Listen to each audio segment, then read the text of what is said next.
Ladies and gentlemen, we are live. Thank you so much for joining us. It is Monday, the 7th day of November, 2011. And we're going to be here for the next 3 hours. Dan Kofal, who is a popular host up in Dallas and has a great financial analysis, will be joining us coming up at the bottom of the next hour. We will have open phones throughout the full 3 hours as well. He's a talk show host up on 1190 AM in the Dallas-Fort Worth area. So he'll be joining us coming up right at the waypoint or middle point of the broadcast today. And we're going to have open phones, as I said, on any news item, any issue. Normally, I say I'm going to go to the news first before I give out the number. But I just want to hear what you think is most important happening in the world today. Is the Herman Cain thing a distraction? Yes, I think it is overall.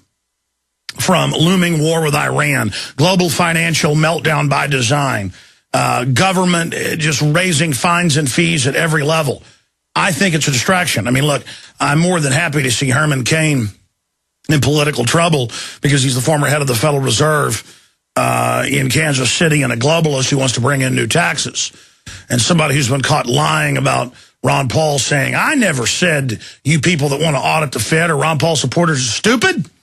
And I don't appreciate you making that up, Ron Paul. Not everything you see on the internet is true, and everybody laughs when we played the clips of him saying it, and it's in his book.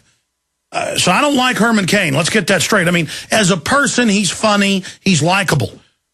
But they say Ted Bundy was likable. He knew how to trick girls to get in his yellow Volkswagen. They say Hitler was likable. Obama is likable. They say George W. Bush in person was likable. Bill Clinton is likable. Richard Nixon was likable. They say Mao Zedong was likable. They say Jack the Ripper was probably likable if it was the prince, like a lot of them thought. The point is, that doesn't matter. It's not about a beauty contest or a likability contest. It's about what do you actually stand for? And the person is Ron Paul. By the way, Ron Paul has a shock win in Illinois straw poll, but Mitt Romney is just behind, the Daily Mail reports. Here's another one. Ron Paul wins Illinois straw poll. Wow, why is that a shock? I mean, he's won almost all of them. But when he does get second place, they'll mention first and third and fourth and fifth on Fox, CNN, they all do it. Or when he wins first most of the time on TV, they just cover 2, 3, and 4. And it's the entire establishment. It's mainline Republicans on talk radio. You've heard them. It's mainline Democrats. They're scared of Ron Paul. Why? Because he doesn't like the status quo. So we'll be talking more about that coming up today. Obviously, the top news is the economy and the Iran situation. Of course, we have the headline this morning up at Infowars.com. It's all over the news that Israel is now saying, Haaretz is now reporting, and others are, that the Israeli members of the cabinet who were against the Iran strike are now saying that they're for it, and that Benjamin Netanyahu has now more of the Knesset lining up behind this preemptive strike on Iran ahead of all of this, of the strike. We're seeing reports now coming out. I'm going to go over some of those. That, of course, the new UN IAEA report is going to come out and claim that they can have a nuclear weapon within weeks, or the fissile material for some type of atomic weapon at least in weeks. And so that is the pretext to now strike Iran. I mean, is the argument we should hit North Korea because they got nukes? Or how about Pakistan, our gallant ally, we're told? Or how about Russia? We had a 50-year Cold War with them, and they had 10,000, 20,000, by the peak 30,000. Same thing with the United States, even more than 30,000 nuclear warheads. Does that mean we should have just all blown each other into oblivion? And I also saw an ABC News report, people are protesting a barbecue joint that had a photo that said, let's play cowboys and Iranians. And continuing along that line with the cowboys and Iranians statement, it shows a bunch of people in cowboy outfits around a person in a turban or Middle Eastern headdress who has been hung, been lynched. And it looks like a famous lynching photo I've seen. I haven't had time to track it down, or it's a black person, but they've put a Iranian up there. And see, this is very offensive for a lot of reasons. Number one, most of the good old boys, who aren't bad people at the end of the day, really think Iran ran 9/11. They think Iraq ran 9/11. You could say that your grandma did it. You could say a Baptist preacher did 9/11, and they'd be for lynching them. It's very tribal. It's very primitive. The outside enemy that struck us.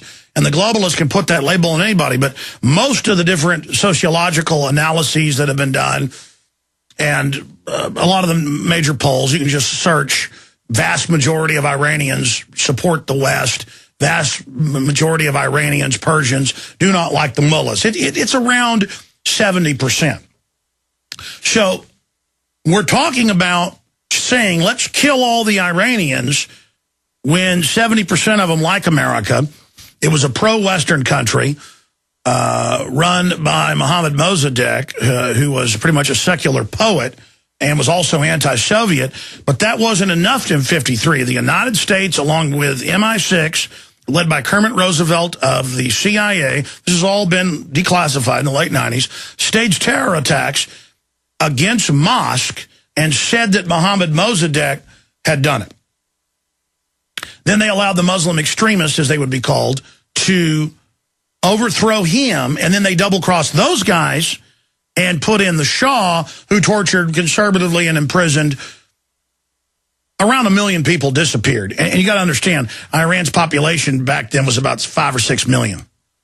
And so over the 30 plus 40, I don't know, from 53 to 79, over that period of time, around 1 million people disappeared. Imagine, pro-America, a place where they invented mathematics and so many other things, and the average good old boy was, kill them Arabs. They're not even Arabs. See, I mean, it's this level of ignorance, and it makes me want to throw up. It makes me want to throw up just these good old boys. Most of them haven't even been over there.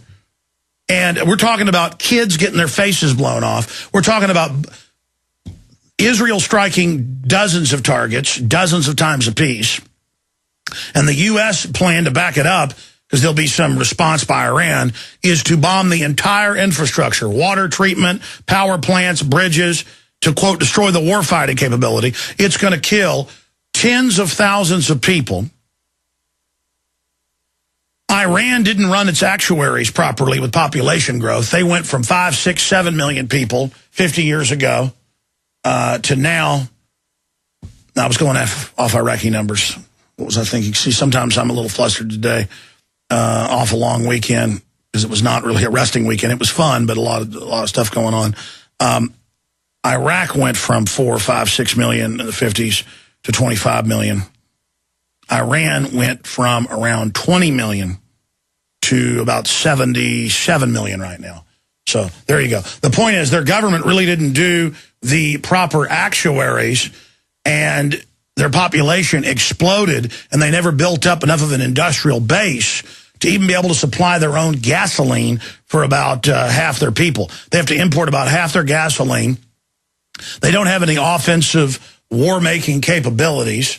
They're pro-Western under Mossadegh. Then they put the Shah in, who industrialized the country to a certain extent. And then this is mainline history. You can go search it. The West actually helped then double-cross the Shah and put the radical mullahs in. Didn't mean that they controlled them, but they helped get them into the country. And then they had the deal against Jimmy Carter, to where Jimmy Carter wouldn't get the hostages back. He would be double-crossed, and they would wait until the next administration came in. That was all part of Iran-Contra, selling cocaine in the United States, and then shipping weapon systems and money into Latin America, which then turned around and was sent to Iran, and then Iran turned around and released the hostages, and it just goes on. And it's all part of the ongoing double-crossing that goes on at these higher levels of government. So here are some of those reports. IAEA report on Iran set to raise Middle East tensions, and they're saying that they're going to come out and say that they could have atomic weapons or the material to build them in a matter of weeks. That's out of Reuters. Here's another one, Washington Post. IAEA says foreign expertise has brought Iran to the threshold of nuclear capability. Iran will be able to build a nuclear bomb within months, IAEA says. Again, that's Haaretz. Russia issues stark warning against Iran attack. That's out of MSNBC. Official reality is a prison, mind control in the West, Israel and Iran. Got an article up at Infowars.com breaking that down. Also, the Chinese official news is reporting Iran says IAEA's documents on its missile program are fake. And Iran's Ahmadinejad defiant as U.S. raises heat. That is just some of what is coming up on that front. And then we've got the huge economic news here. Italy, too big to fail, too big to save. We're going to be going over that report. Also, speculation over Berlusconi, Royals Global Markets. The markets are all in turmoil. We're going to be going over what's happening on that front as this global government gyrates out of control. And we'll get into some of the new Big Brother activities. We are back live. The toll-free number to join us on the Iran situation, on the fact that as soon as Europe got the new debt deal to give $5 trillion, 1.4, 1.5 leverage at least 3 times, to the mega banks and to dissolve more sovereignty of the countries, all of a sudden more countries started collapsing, which I've told you for over a decade is the plan, which I broke down in detail 3 years ago in the Obama deception. How are we able to do this? Because it's all planned. How am I able to tell you what's coming on tonight? I mean, the NFL is going to be on TV tonight. People are like, how do you know this? Because it's called Monday Night Football. I mean, it's something that's part of a programmed, planned thing. This is the New World Order. Of course, the Vatican has called for global government, global currency. Of course, all the other major denominations are calling for it. Of course, all these governments are calling for it. Because everybody is bought and paid for now by the big mega banks who issue the currency and credit out of nothing. The whole world bows to the power of the New World Order. And look at the type of articles I have. This is just two that I came across this morning without even looking. I saw these. And by the way, everywhere I go now is cops. I couldn't go camping this weekend, and I wasn't even hunting. On our own property we've had since like 1829 without game wardens showing up. And I saw game wardens on the highway. And the ranch, 3 ranches down from us, that's been there for 150 years. I saw happy family with their RV out there and family visiting them that obviously come into town for deer season. Somebody didn't have a doe tag properly, so they got arrested, I heard. I mean, just game wardens coming out of the sky everywhere. I mean, it's not just in the news. You can't be left alone, and you're not going to be left alone. Read the Declaration of Independence. There's always a good excuse for it, of course. They've always got a reason for their tyranny. Throughout history, the Nazis did as well. The point is there's always more. We've got to stick our hands down your pants. We've got to have hidden microphones in a lamppost to keep you safe. Love it or leave it. I saw a couple articles about Jesse Ventura this weekend saying love it or leave it. Because he said, this isn't his country anymore. It's now the fascist states of America, which it is. And the people, the newspaper reporters in 2 different articles said, love it or leave it then. If you don't like it, just leave it. Like, if you don't like what the government's doing, just leave. Oh, but it's a global government. I can't leave. It's a global corporate government. But also, I thought it was we the people, right? I thought we were the government. I thought we made the decisions. And they say, oh, well, you voted these people in. Really? Congress has a 9% approval rating. The American people do not like what government's doing. And government is arming to the teeth against us, saying love it or leave it. But then putting up currency controls, capital controls, so you can't get out of the country. And they're hiring every thug you can imagine. Look at these articles. Missouri residents upset over order to move lake homes, Associated Press, and they admit there's been neighborhoods in this area for more than 50 years, but now the feds have come in with new federal guidelines saying they can't live there. Oh, yeah. I know people, I have friends and family, in one case who has a lake house, a little lake cabin. It's got to be 100 feet above the lake. And I don't mean 100 feet diagonally. I mean 100 feet above the sea level of the lake. There's no way it would ever be flooded. And so what if it was? The point is, now you got to buy flood insurance. Who do you buy it from? FEMA. This is the mafia government. And here's the article. They're making folks, it says, all over the Ozarks, move off the lakes. Oh, but they've got a special deal where if you pay them as protection money, they'll let you. Nearly every year, Patsy Riley has gotten unsolicited offers from her house on Missouri's Lake of the Ozarks with its spectacular views of tree-lined bluffs and its ample shoreline. But she never wanted to leave. Now she and hundreds of other neighbors wonder what will become of their homes after a federal agency declared that many structures built close to the lake may have to go. The Federal Energy Regulatory Commission, citing the restrictions, says they got to pull their houses up. Oh, here's another one. City fines and fees double, triple for minor and major offenses. If your grass is too tall, $1,200 a day. Well, we already have that in Austin. This is how they're going to take everything. We're up. Last number I saw, more than a third of the American people lived in the old FEMA floodplain system.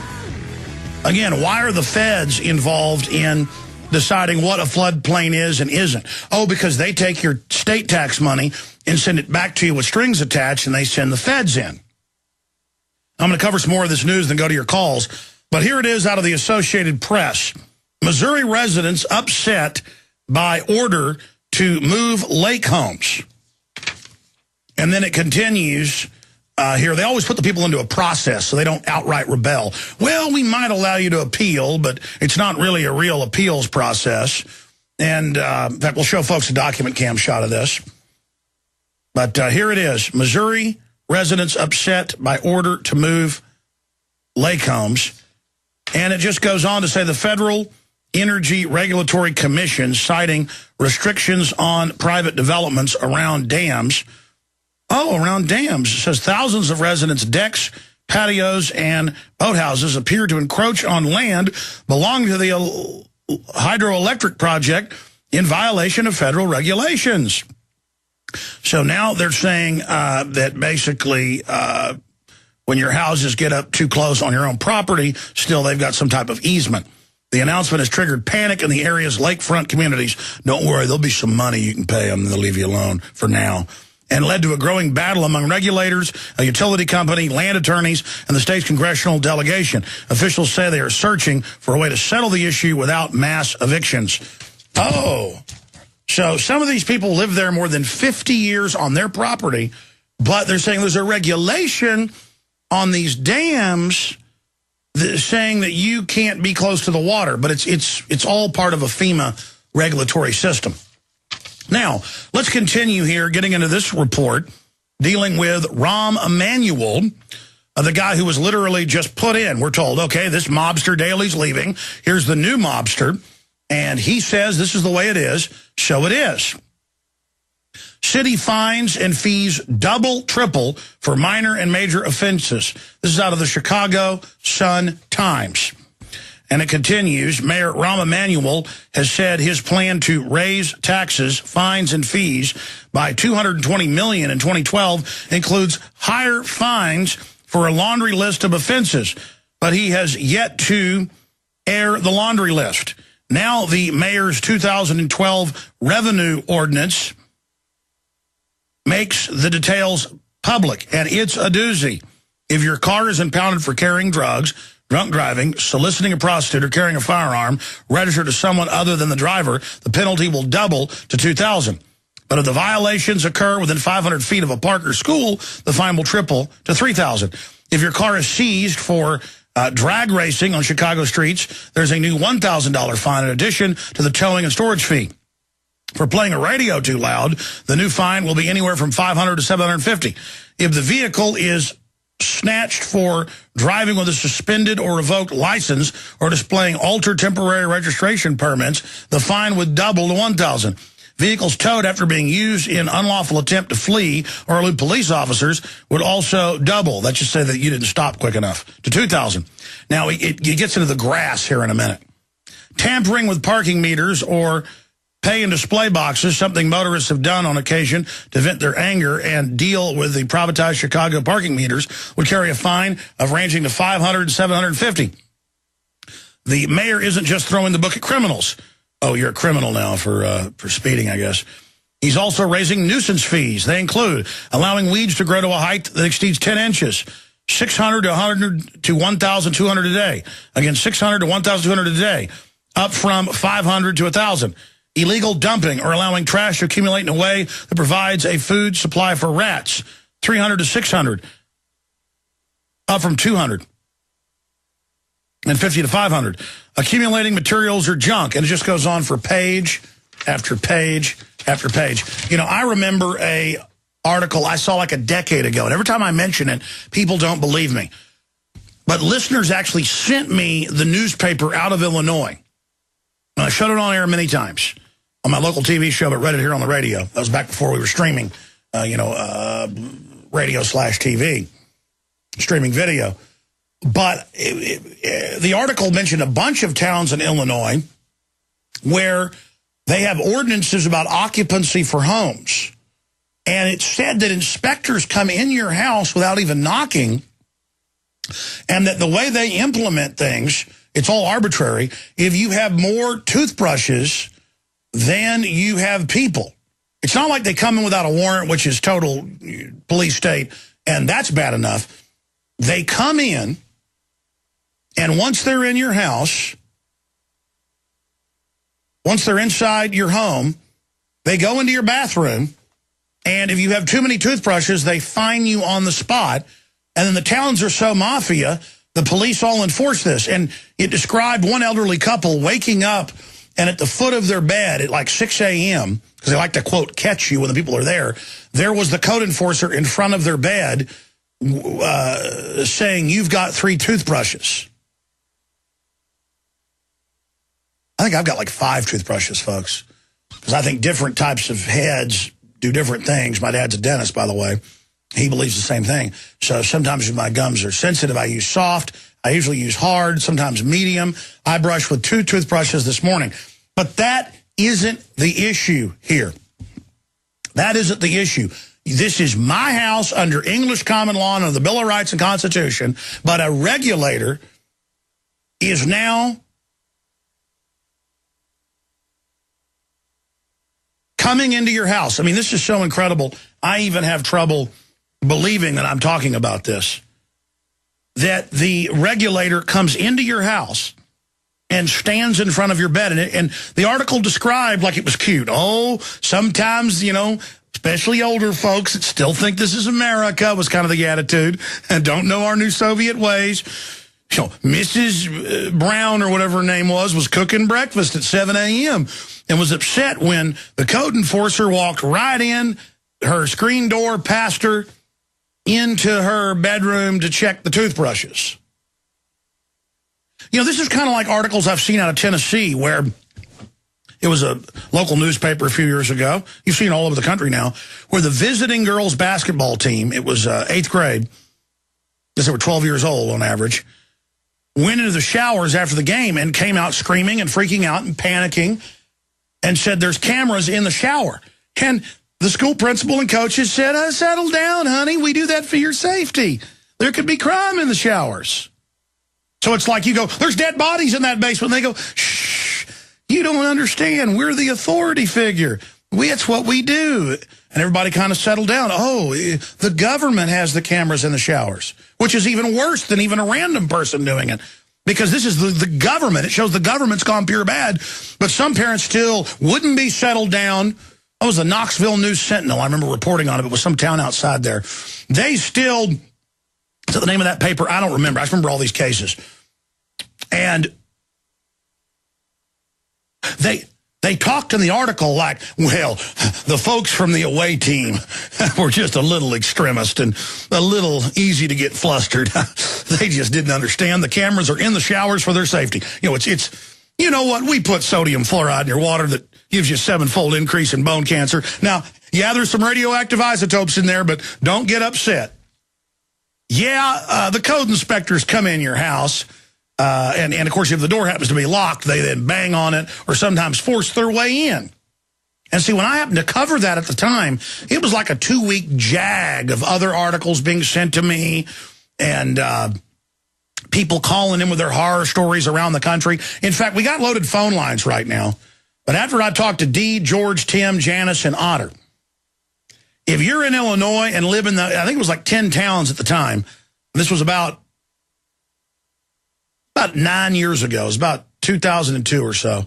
If you live in those towns and think that this is something that should be talked about, plus we have listeners who probably won't believe it, please call in and tell me the name of your town so I can remember, so that I can go pull articles on it. Because if you can't remember the name of the town, hey, guys, try to search it yourselves. Code enforcers entering houses without warrants.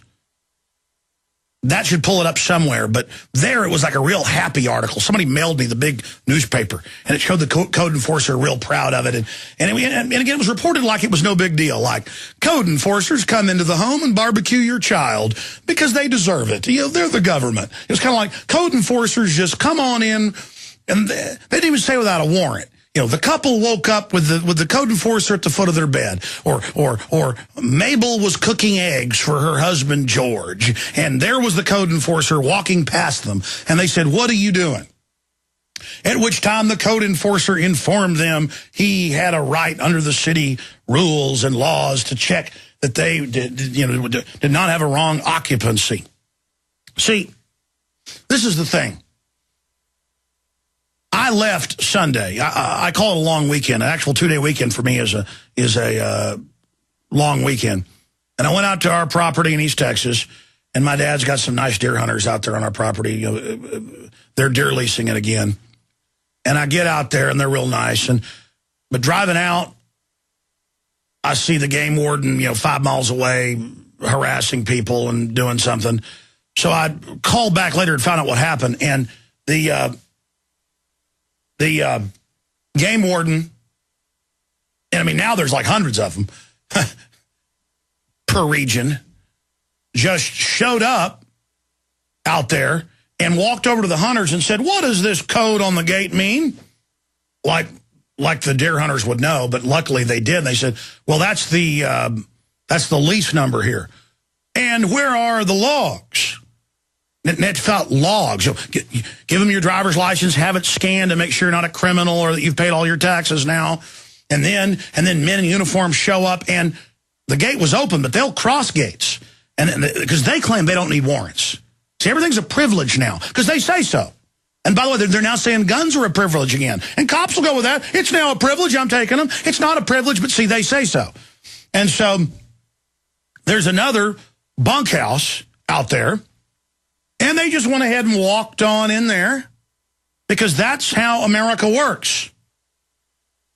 You are a criminal. You are scum. You are trash. You are filth. The TSA is going to grope your 1-year-old son or daughter. They're going to grab your wife's breast.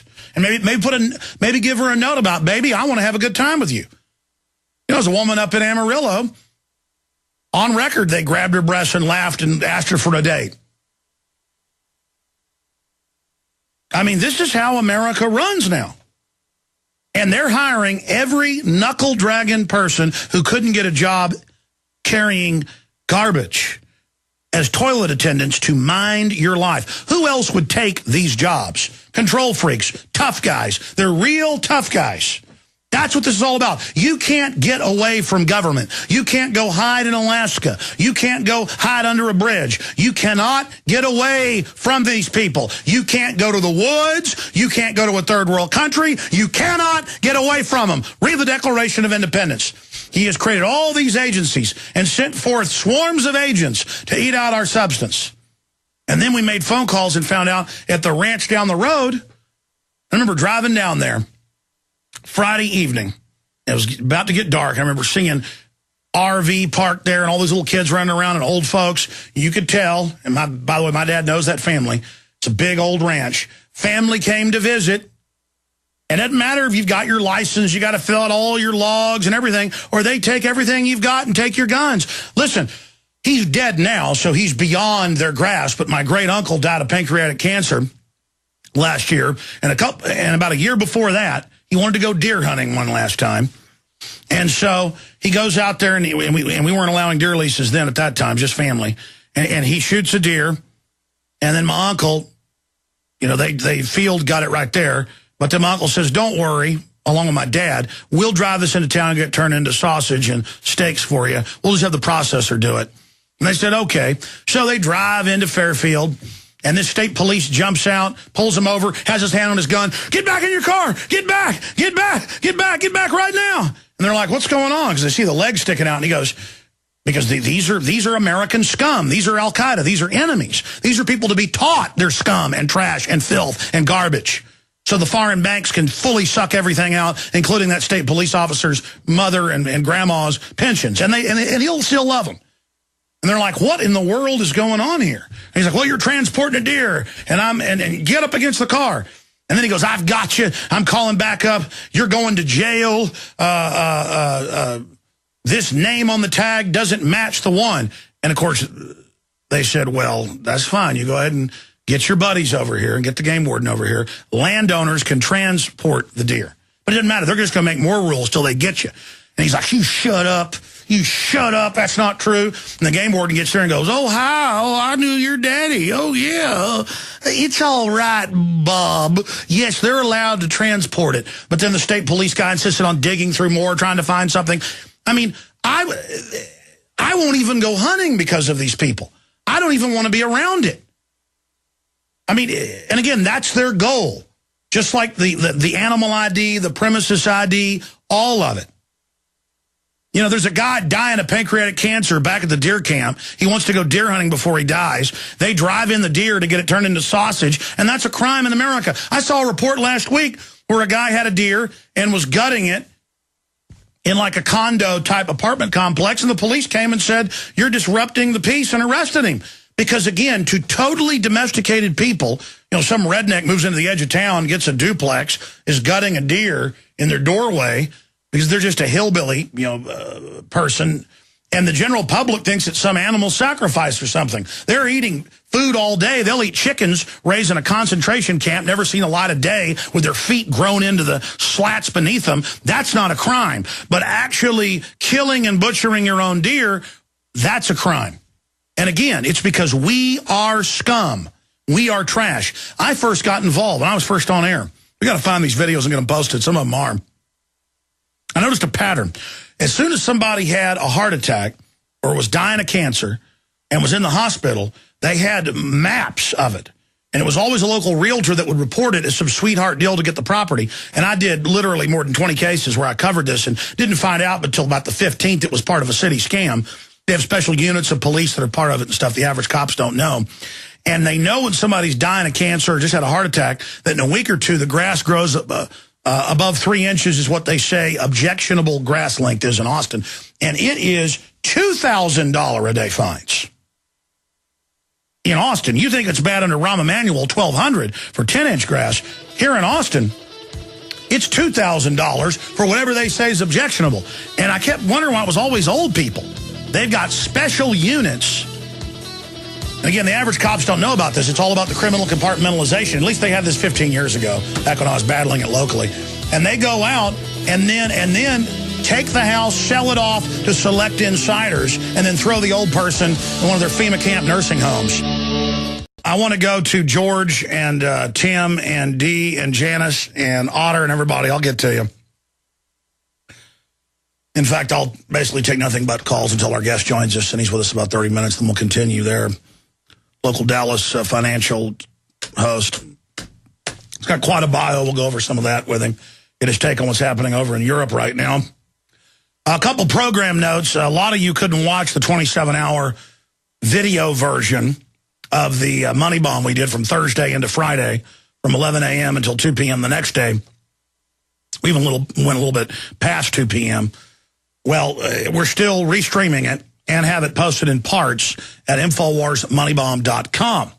You can still go to Infowars.com, and the whole top of the site is a banner to InfoWarsMoneyBomb.com if you want to be able to see that rebroadcast or any part of it, because some of the most informative guests with really a lot of amazing information were in the middle of the night and the early morning, including that Skull and Bones special, never before revealed information with Charlotte Iserby, whose father and grandfather were members of Skull and Bones, probably the most elite organization in North America. Well, no doubt in North America, up there in the world. In fact, it's the U.S. branch of the Illuminati. A lot of breaking info, never before really covered, how it tied into modern education and psychology. And that is up at InfoWarsMoneyBomb.com. I want to thank all the listeners that supported us. It's going to allow us to hire more crew, to get more news reports out, more news articles, more powerful reports on the nightly news, because we are one string deep, to use a football analogy here, and it is really starting to weigh on myself and others. So now we're going to be able to get another line there on the bench, so we have some depth, as they say, at least on the TV side. The radio guys tell me they love it, being only one deep. So that's great. As long as they like it, they can do it. But we really appreciate all your support out there. People are still donating. You know, normally I promote a money bomb about a month out. This time I did it 15 days out. And I think after all the mail order comes in, I'm used to people ordering stuff by mail. After all the mail comes in, after other donations that are coming in, I think we'll hit about $400,000, which is one of the best money bombs we've ever done. You can still donate there at InfoWarsMoneyBomb.com. But we also had a lot of people buy books and videos and materials, which we counted those sales towards the money bomb. And there's a lot of specials we're running right now that I can't really say actually do support us. It's just about getting the word out. We're selling all the different bumper sticker packages at cost. They're at cost. Now, we cut that massively down to nothing. Just because I want to get the word out. I'm all in here in the fight. And we also cut the price of Ventura's book, 63 Docs, and the book, great book, Big Brother Orwellian Nightmare Come True by Mark Dice. Both those books, $9.95. And it's so popular, the deal's probably going to end in a couple days. I mean, they're racing out at that price. By the way, we don't make any money at that. I don't care anymore. I just feel in my gut we need to pump all the info out we can now. We've got all my films, what is that are on DVD, like 14 of them for $99.95, normally $360. The Alex Jones Everything Special, $99 right now, Infowars.com. Your call's coming up. Stay with us. Okay, we're into hour number 2. I've gotten into the fact that Israel is now about 98% official that they're going to hit Iran. I haven't even gotten into the economic news. We've got a guest coming up in 30 minutes. Italy, too big to fail, too big to save. Why should you care? They're saying the U.S. is going to pay, just like last time, for half of this, because the U.S. is controlled by the same mega banks that run Europe. So that's all coming up. Got a bunch of political news. Yes, I'll give you my take on Herman Cain and another accuser and Gloria Allred and all this garbage. I'll get to some of that. But right now, let's go to George in Pennsylvania. You're on the air. Go ahead, George. Thank you for all your work that you do for all of us. I would like to bring up some news that you covered about 4 years ago in New Hampshire. There were a lot of people that said that their whole family voted for Ron Paul, but they recorded 0 votes. I wonder if we might have some sort of registry someplace of people who want their vote counted and want to make sure it counts. There's only 10 counties in New Hampshire. It would seem like if we had a preemptive strike against the county election officials, you know, everything on deck, ready to go, can verify that people actually voted for him, that we might stave off their fixing of the ballot boxes. Well, and here's the issue. It did come out that they cheated Ron Paul in New Hampshire. But Ron Paul, then, if he comes out and attacks that, it looks like he's a sore loser, A. Then B, then during the election, in other primaries, why should people vote for him if it's going to be fixed? Well, the answer is they have trouble fixing landslides, A. And B, it reveals the corruption by going and voting. But yeah, no, I mean, we've got a government that takes baby's blood at birth and then got caught lying about it for a DNA database. We've got a government that says they want to drug the entire population. We have a criminal, kleptocratic government, and Ron Paul undoubtedly, what was it, 4 counties clearly won, and they cheated him. In fact, they didn't just cheat him, they drove his numbers way down to where they didn't even match the poll numbers. And they are scared of Ron Paul. But again, by him running, this is what convinced Ron Paul to run last time and this time, and it may convince him to run third party if he doesn't win the nomination. And that's because he knows he wins by injecting real issues about the Federal Reserve, about the New World Order. So even if they steal elections, we know it's not the puppet politicians they put in that are running things, it's the banksters. And once that part of the equation is understood by the general public, which is starting to happen, it's game over. The New World Order must hide itself. It can't operate in the open. Go ahead. Would you consider sponsoring a registry of people that would attest that they had voted for him, to supply documentation for somebody that might want to take this into legal matters? And that would not be on Ron Paul's shoulder that way? Yeah, here's the issue. Ron Paul will probably raise $40 million this election cycle or something close to it. And Ron Paul would tell you, legal challenges, people on the ground, how do you, I mean, we're a group operating on a fraction of that, and I can barely, get basic stuff, completed because we've got a lot of irons in the fire. But yes, citizens need to be watching.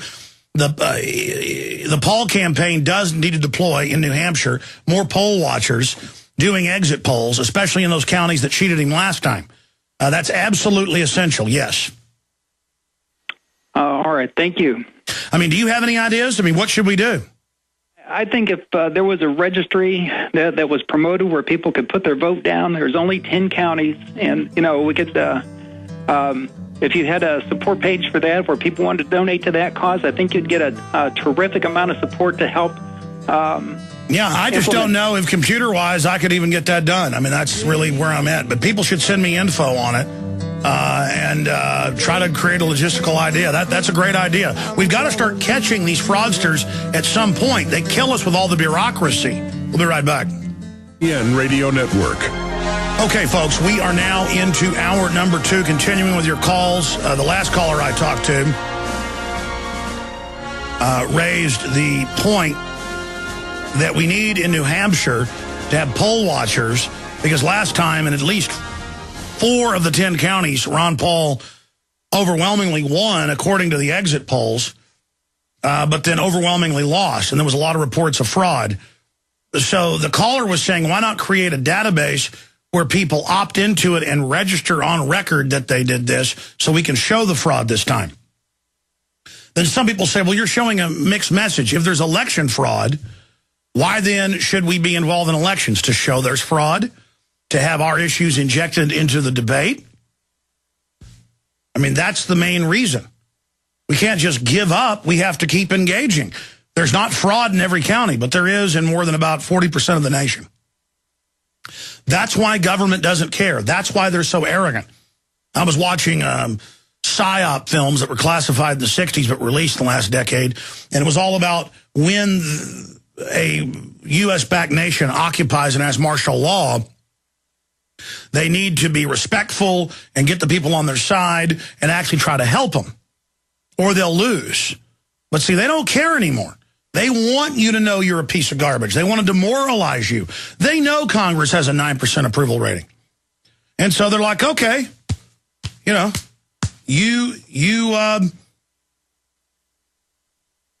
we're crooks? You're right, we are. You're not going to beat us. We're taking your tax money and arming to the teeth against you and surveilling. And we're going to stage events and blame it on foreign enemies. You got that? That's what they're doing. And if you want America to turn around, you got to wake up to that.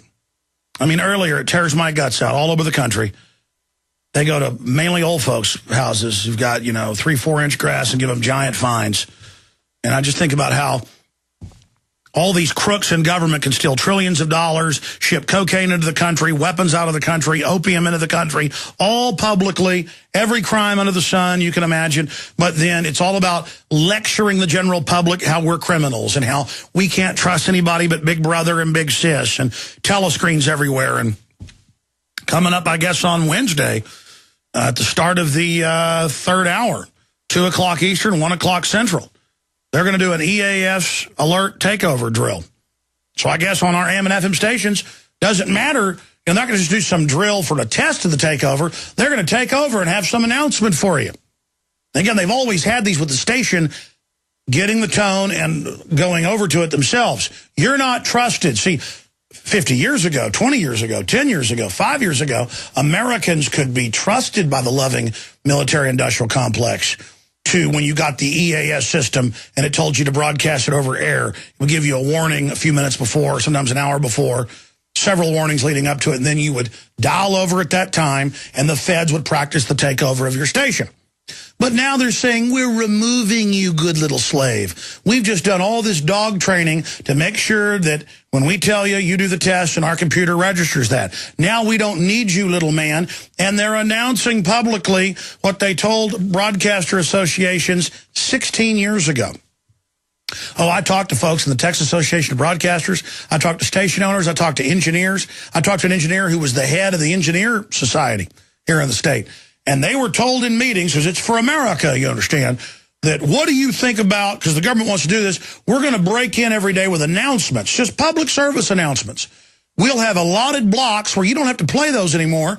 We'll play them for you, and we'll do some live programming, and then sometimes we'll just take over. That'll be part of your license. But see, they weren't ready yet. They hadn't staged 9/11 yet.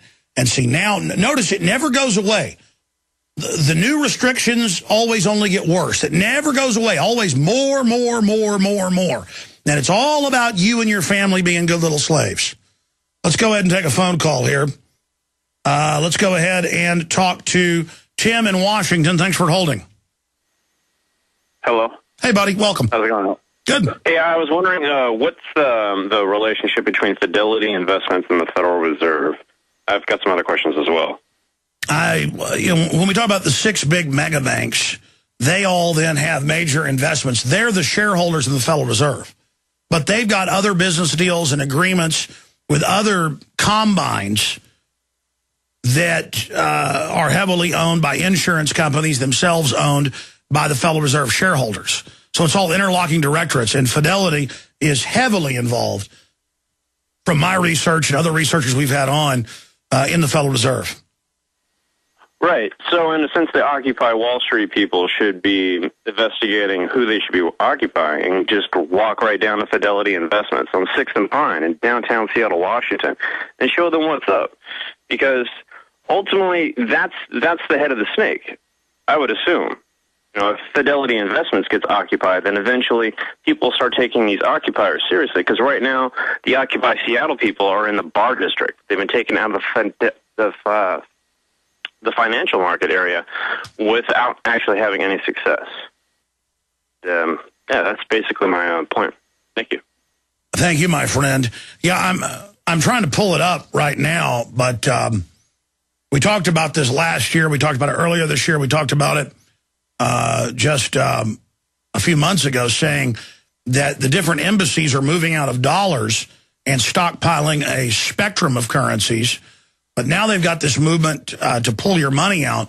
And they reported that millions of dollars total in Austin last week alone, the paper reported, got pulled out of one of the big mega banks, $400,000.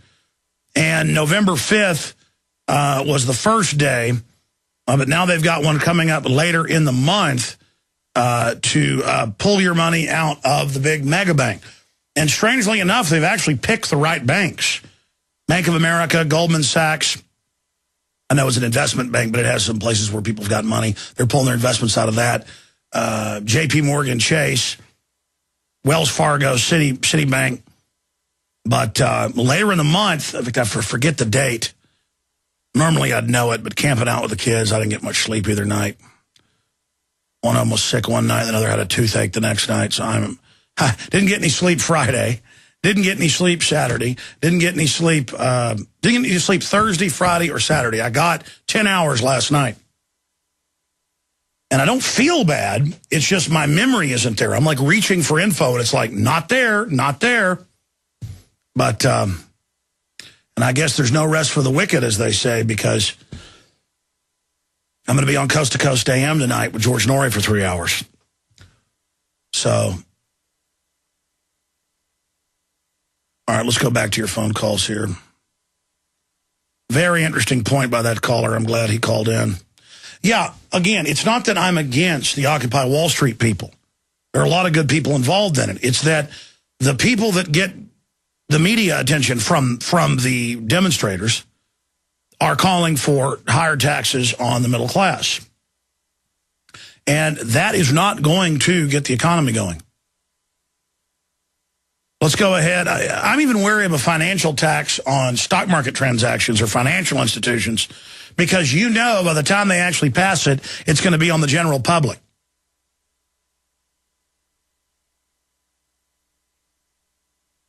You know that, I mean, that's how this always ends. I mean, I was told by really smart people 16 years ago, because I had a guy on the air promoting the fair tax, the 25% flat, no other federal taxes. And I had a lot of people contact me and say, Alex, the plan has always been, and they showed me evidence, to get everybody sick of the income tax and then bring in a national sales tax and a VAT and just keep the income tax. And now that's what Herman Cain's saying do. And so I've just learned all their tricks. I've learned, you know, they say they're going to give you one thing, they give you another. And the only reason we're even reaching so many people is because of you. I just want to thank all of you. When I'm not on air, I think about how thankful I am to all. I saw an article out of Iowa about the big speeches that were given this weekend at a candidate forum. Rick Perry, Ron Paul were there. And it said the first woman to get in the door at 6 o'clock, an hour before it kicked off, was reading her Bible. So she was a young lady reading her Bible, and she had an Infowars.com black bracelet around her arm, around her wrist. And that, in fact, I think I even tried to send that article to Jaron. I don't know. I'm sure he put it in my stack. I don't see it, though. Maybe I didn't send it. It doesn't matter anymore. The point is that she said, I just wanted to see Ron Paul for myself, and I appreciate him because he's been steadfast and has never wavered in his positions, and I just wanted to see him in person. And she said some other nice things, but the fact is that she's out there and she cares about this country. And I'm going to be honest, I don't feel worthy to be so prominent and to have so many of you looking up to me and so many children that send me postcards and that tell me thank you for what I do, and children that send me little drawings, and kids that send me a book and ask me to sign it. It just touches my heart, and then I get so angry at myself. Like, I'm going to apologize on air, and I've probably done this 5-6 times over the years, but I've got to stop it, and I've got to learn more self-control. I'd only been broadcasting for about 10 hours when it happened. And I wasn't even really broadcasting. It was internet, so it wasn't an issue for AM and FM stations. Because if it was, they would have delayed it. You know, the network's sitting there by the button the whole time anyways. But when I learned that Jesse Ventura had his case thrown out, I called Janet Napolitano a sack of you-know-what. Because he'd called me while Alfred Adask was talking, and I took the call and let Alfred run for a while and told me what had happened to him. And he was very upset. And I just thought of the Janet Napolitano, the thugs, the end of the Fourth Amendment, the domestic checkpoints. And I just didn't have words to describe it. I was mad, and I went on air and used the SHIT word. Not that it's that big a deal for adults, but I know even at 11 o'clock at night, children were probably listening. You know, I know. For some reason, my son was still up when that happened and heard it. And it's just not good. I know I've got a big responsibility, and I'm going to step up to the plate. But pray for me. I'm weak, and I get angry. Hey, everybody, Jason. I mean, I'll be honest with you. I get frustrated. I get disgusted. When I get angry up here, it's failure. It's anger. It's disgust. I mean, I know this is tyranny. I've read all the globalist documents. I know they're poisoning us. Every time I see some kid dying of cancer, I get mad. I know the numbers are off the chart. I take it personal. I don't like it. I don't like the fact I can't go anywhere and not be around government bureaucrats and cops in my business. I'm tired of it. And then they legalize illegal aliens and allow felons who are aggravated felons to be released. I'm tired of it. I've had enough of it. I want my freedom back. I want it right now. And I know there's so many competent, smart, intelligent men out there. I run into them all the time who are smarter than I am, stronger than I am, better spoken than I am, and they're all good at working in the system and kissing the system's rump to climb the ladder. And folks, that's what's destroying our country, is the slickness with which they package all these lies. And how many good people they've got working for the corrupt system, rationalizing what you're doing. Our society is going down. Janice in Texas, then Otter, Den, and others. D and others. Go ahead. Hi, Alex. Sorry, my blood's boiling. I'm really kind of worked up today. I'm calling to tell you about this criminal who's running wild in government and has been for a really long time. But first, I wanted to just comment on what you were saying about FEMA. My mom is part of the FEMA relocation program, and they ordered her off her land, plowed down the house. You can't even take the refrigerator. Boom, gone. No fair market value. Just here's what we think you should get. Whatever. Oh, yeah, that's the other point. People always say, we've always had adverse possession. If it was passed by the county or the state by law, and then you had to pay whatever they wanted. Now, they've sent our family letters saying, we may take your property, and we'll take it for whatever we think it's worth, and it's come out, they'll pay about 10% of what it's worth. I'm sorry, True. Go ahead. It's everything you say is true. So if anybody thinks you're kidding, FEMA does not kid around. Notice when it's property taxes, it's always way... Here's an example. I have family bought a house 16 years ago in Austin for $140,000 with a couple acres on it in Austin. Now, they now tell them the house is worth a couple million because of the land, even though it's not zoned where they could use it properly. They don't want to sell it, and the property taxes every year are more on what they pay every month. And by the way, the house is almost paid off because you don't really own your land anymore. It's feudal rent. We didn't have property taxes till 55 years ago. I mean, there's never an end. I'm sorry, ma'am. Tell us the story. I'm going to try to shut up. Okay. So I just bear with me because I've got three examples. One is in I just reviewed Jesse Ventura's episode of the Plum Island facility and moving it to Kansas.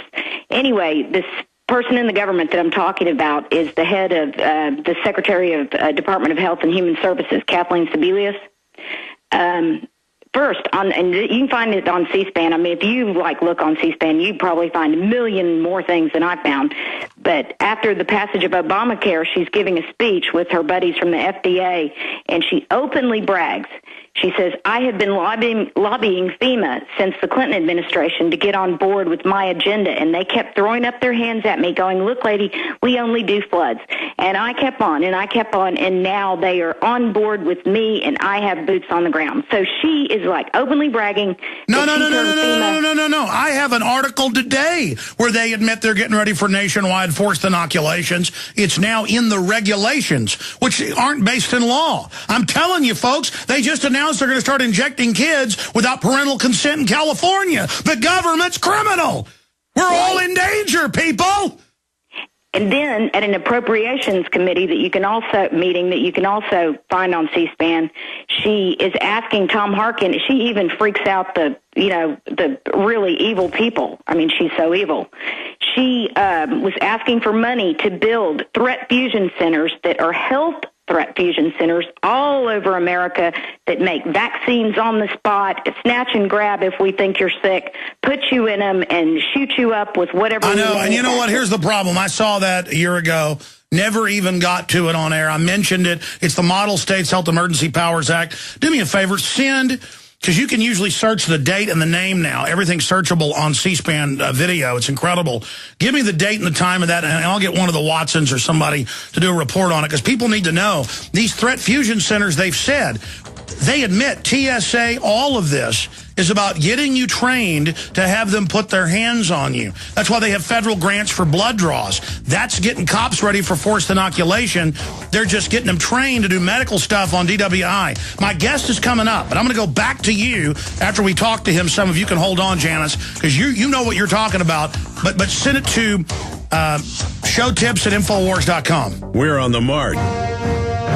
Okay, listen, Janice, Frank, Tim, Matt, Otter. In fact, it'll be Otter, Janice, then Otter, and then Tim and others that have been holding the longest. We're going to get to you. Open phones during the next hour. If our guest wants to stay with us a little bit then and take calls, he's certainly welcome. You know, I do a lot of radio interviews, but less than I used to because I do the nightly news now, and I'm doing Coast to Coast AM tonight. Love doing that, but I'll be up all night. So I don't do as many as I used to, but I've enjoyed going on Dan Kofall's show a couple times up in the Dallas-Fort Worth area, 1190 a.m., He's during prime time up there covering the economy every day when the stock market closes 4 to 6 p.m. The WallStreetShuffle.com is his website. And I was thinking about getting him on as just a guest to give his perspective on Ron Paul and stuff a few weeks ago. And then I happened to look at his bio, and he's on the committee of Foreign Relations for Dallas-Fort Worth area, which is like a spinoff subgroup of the Council on Foreign Relations. And I know he's developed a bunch of different data and intelligence systems that are actually used by the government. So I thought, get this guy on because he's a Ron Paul supporter, at least from what I've heard on the show. He's critical of what the Federal Reserve's doing, and he seems extremely informed. And then I was reading his bio, and see, I'm not stupid. I know that the CFR now is up to about 4,000 members. And then in key cities like Dallas, Chicago, Illinois, New York, they will have these committees on the Council of Foreign Relations that are kind of like the in baseball, they have the teams that are under them, you know, the farming teams that basically try to keep an eye on movers and shakers in the regional area. And so I would guess that's what's happening here. You know, some people say, Angelina Jolie, she must be evil, she must be bad. That remains to be seen, joining the Council on Foreign Relations. Is she doing it to try to learn about the global elite? Is she doing it so she can try to get leverage and help people? I don't know.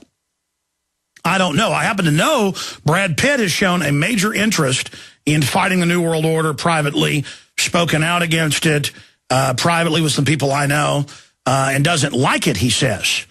But who knows? You know, the point is that not everyone in the CFR is evil and corrupt. Now, if you're in the Trilateral Commission, you're a world government globalist. The CFR leadership is made up of Bilderberg, Skull and Bones, Trilateral Commission people. The CFR is the U.S. version of the Royal Institute of International Affairs, or what the British Empire called roundtable groups, where they would pull out of a country that they'd publicly dominated, but still have their financial interests there working through kind of the good old boys club. And anybody who's been in business knows it's good to get into clubs for your business that are powerful because of the opportunities. That's what most of, quote, business is these days, now more than ever.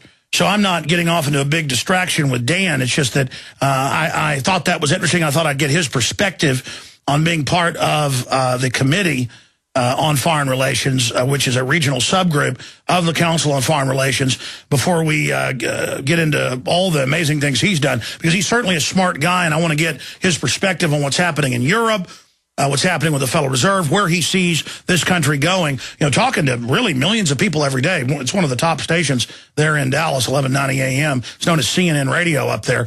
Good to have you with us, Dan. Like I say, it's great to be on the show, brother. I certainly enjoyed seeing you in Dallas. That was a terrific organization, terrific group you put together. Well, it was great seeing you. You know, what's your view of protesting the Federal Reserve instead of just protesting, quote, the free market system? And what did you think of the Federal Reserve coming out and endorsing Occupy Wall Street? Well, let me tell you something. But the one thing you did that was so much fun was when you panned over to a picture at the Federal Reserve, said this is private property. I thought that was one of the funniest, coolest things you could have possibly done. I'm no fan of the Federal Reserve, and I think protesting the Federal Reserve is legitimate. I think these folks that are in the street now protest Wall Street and occupy this and occupy that. They're idiots. They have absolutely no idea from where they come. Their position is interesting, but they're not being led by anybody. They're being pushed from people from behind. And I think there's plenty of reason to take the positions you do and I do, which is to object to a lot of the things the Federal Reserve does. The Treasury could do everything the Federal Reserve does if they wanted to. That could happen in a minute. So to answer your question on the protesters, I think the protesters are they're idiots. They have no idea what they're protesting about. If they ever did get a clue, they might actually be able to make a little bit of progress against the Federal Reserve. Well, why do you think we've seen so many high-powered globalist top CFR people, Bernanke, Obama, Hillary, Pelosi, the list is legion, come out and endorse Occupy Wall Street? Because clearly the group that's getting the attention out of Occupy are folks saying, redistribute wealth, give me something free. They're not addressing the banker bailouts, crony capitalism. They're saying capitalism, period, is bad, and a lot of them are being very supportive of Mao Zedong and things like that. And I've also noticed we got criticized because I talked to folks in Dallas that listened to you, and they said the same thing happened there, for saying the Democrats were behind this. Now they admit Acorn. Now they admit George Soros from day one was there trying to control Occupy Wall Street. Yeah, you bet, and it's the reformulated Acorn that is following these folks and helping promote them. Same thing, and let's get right to the bottom of the barrel. You've got socialists, you've got communists, you've got the labor unions, and you've got the revised Acorn. And the funny thing is, Alex, if this was a real movement, there would be people out in front leading. There was nobody leading. There was no message. There's no coherent. There wasn't one person saying, "Come follow me, boys. I've got the right answer." It was people from behind pushing these dolts into the street. And that's the surest sign of the Tea Party. There were people that walked right in front of the Tea Party and said, "Follow me. I want to reduce government. I want to reduce taxes." It was clear what they were doing. These people are being pushed. And you asked me a minute ago what I think the reason is.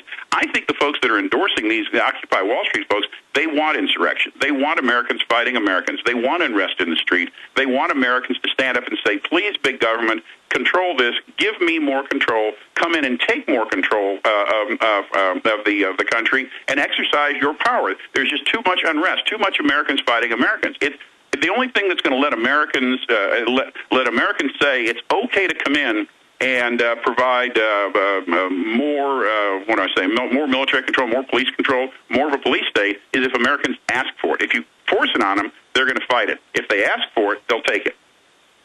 And if we've got a bunch of people whose welfare checks still come in the mail, but or their card still works, it just won't buy what it would before because of currency devaluation and inflation, if they start rioting all over the country and basically have the president endorsing it, that is pure class warfare, and that is a form of false flag staged event.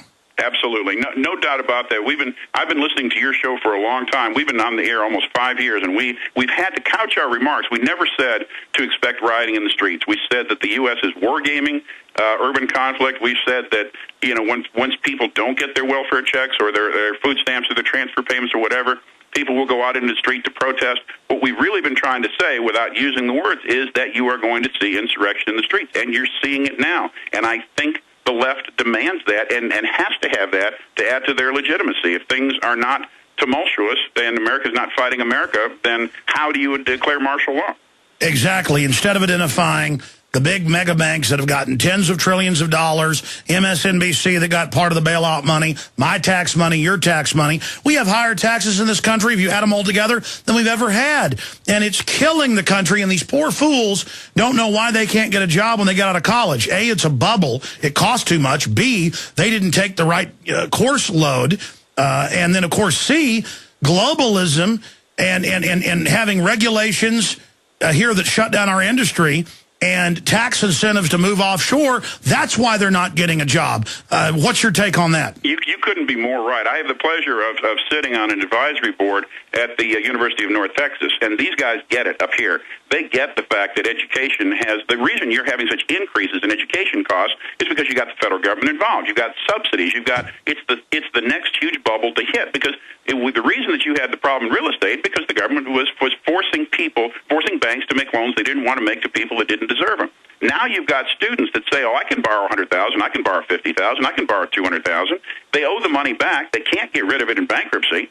And so you're seeing the next bubble that's forming right now, and that's what's driving the cost of education. And make matters worse, universities, not good universities, but universities have had to create titles and curriculum and something in order to justify bringing these kids on board and running all these kids through a program that offers them no future. So I think you're right on the money, and I think that education is the next bubble that's about to that will burst, especially now that you've got Obama saying we don't really have to pay it all back. Just pay us for 20 years, and at the end of 20 years, if you haven't paid us back, oh, that's okay, we'll write it off. We can't write that stuff off. It's owed to the people, it's to the citizens of America, or to the banks that made the loan. And by the way, every time we talk about this, people mischaracterize what we're saying. Oh, you're against education. No, if it's the right degree for the right specialty area and you really want to go get that degree and you have what it takes to be an engineer or to be a rocket scientist or to be a doctor or to be a dentist or to be a physicist or whatever the case is, then you're going to do well. You need that degree. But just all these millions of people that have got degrees in English or French or whatever, and I'm not saying that's a bad thing. It's just you're going to pay $150,000 for an English degree so you can go get $35,000 a year as an English teacher? Well, Alex, it's that, and it's even worse. Some of these, what used to be considered trade schools, people are paying huge education dollars to be qualified for a job that they could have been qualified for anyway just by joining the company. You're paying $30,000, $40,000, $50,000 to learn a trade, and you're not relating that value to what you're going to earn back, and you're not relating to that you could have gotten the job anyway and learned on the job. So lots of these trade school-ish universities, these private education companies, are really going to start to suffer here pretty soon. And by the way, nobody tells these college kids what job is really going to get them a job when they get out of college. I mean, people all know that there was a lack of nurses, so that's been an area that needed to be filled, but soon that'll be a bubble.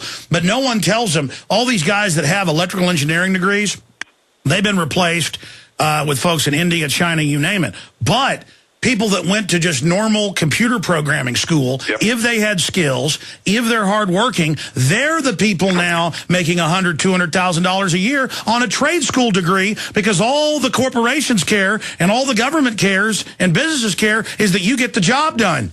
Yep, that's exactly right. Exactly right. And you're seeing $1 trillion worth of student loan debt floating around out there. That may not be the $6 or $7 or $8 trillion worth of mortgages that were out in the marketplace insured by the federal government, but that's still a big number. Now I want to get into Ron Paul with you.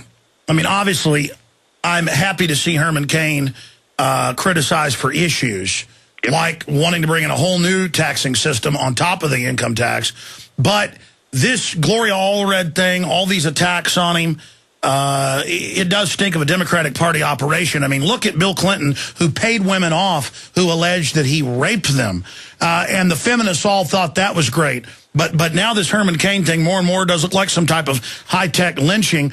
And I want Ron Paul to climb over him, but not so much if it's over his political, dead body. What's your view on that? Yeah, I'm not necessarily a Herman Cain, either a supporter or a detractor, but I do think this is a manufactured situation. And no better proof of this than Gloria Allred showing up with this third or fourth or however many unnamed women so far. And I have to say, Alex, and I hope this may not be the most politically correct thing to say, but this was 20 years ago. And the very idea that somebody could be offended by a hand gesture or by a simple word or something like that, guys have been putting up with this for a long darn time. Somebody needs to just say, we need to quit being a nation full of wimps. If somebody offends you, tell them they offend you and turn around and walk away. If somebody affects your career, that's an entirely different situation. Nobody here is accusing Herman Cain of affecting anybody's career or lording over them or doing anything sexually inappropriate. It's gestures and innuendos.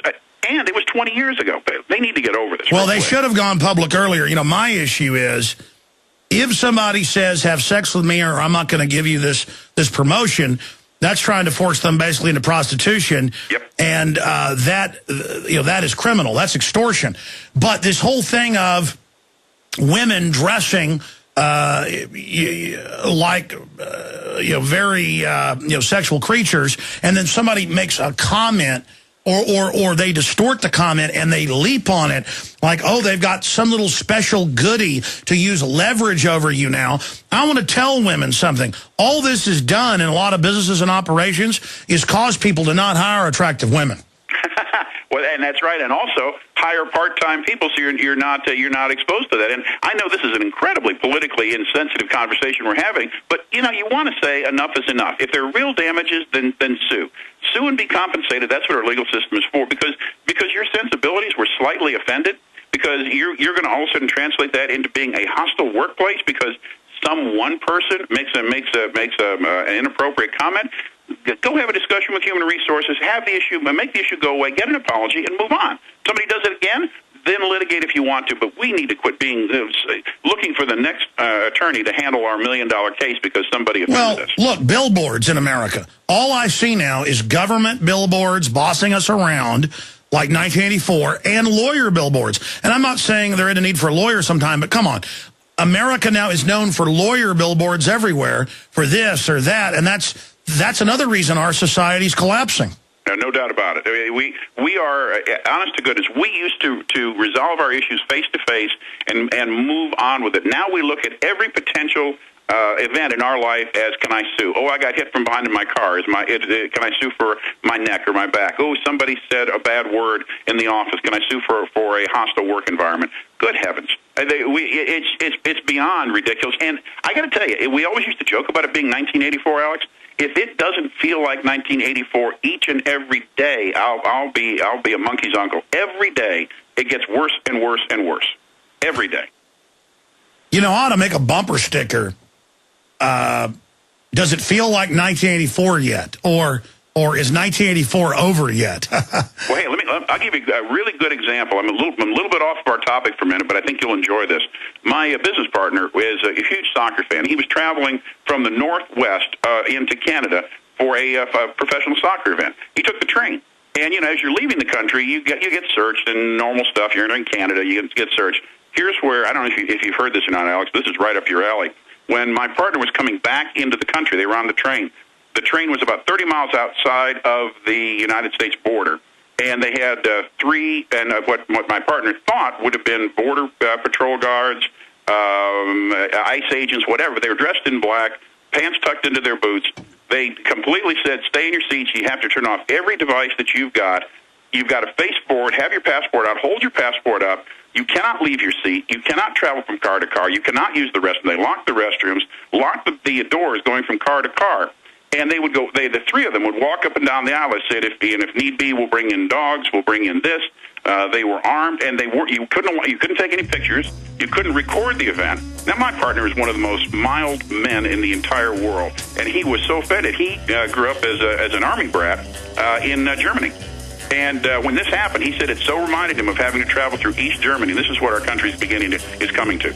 Oh, they now have Viper teams, TSA, all over the country doing this.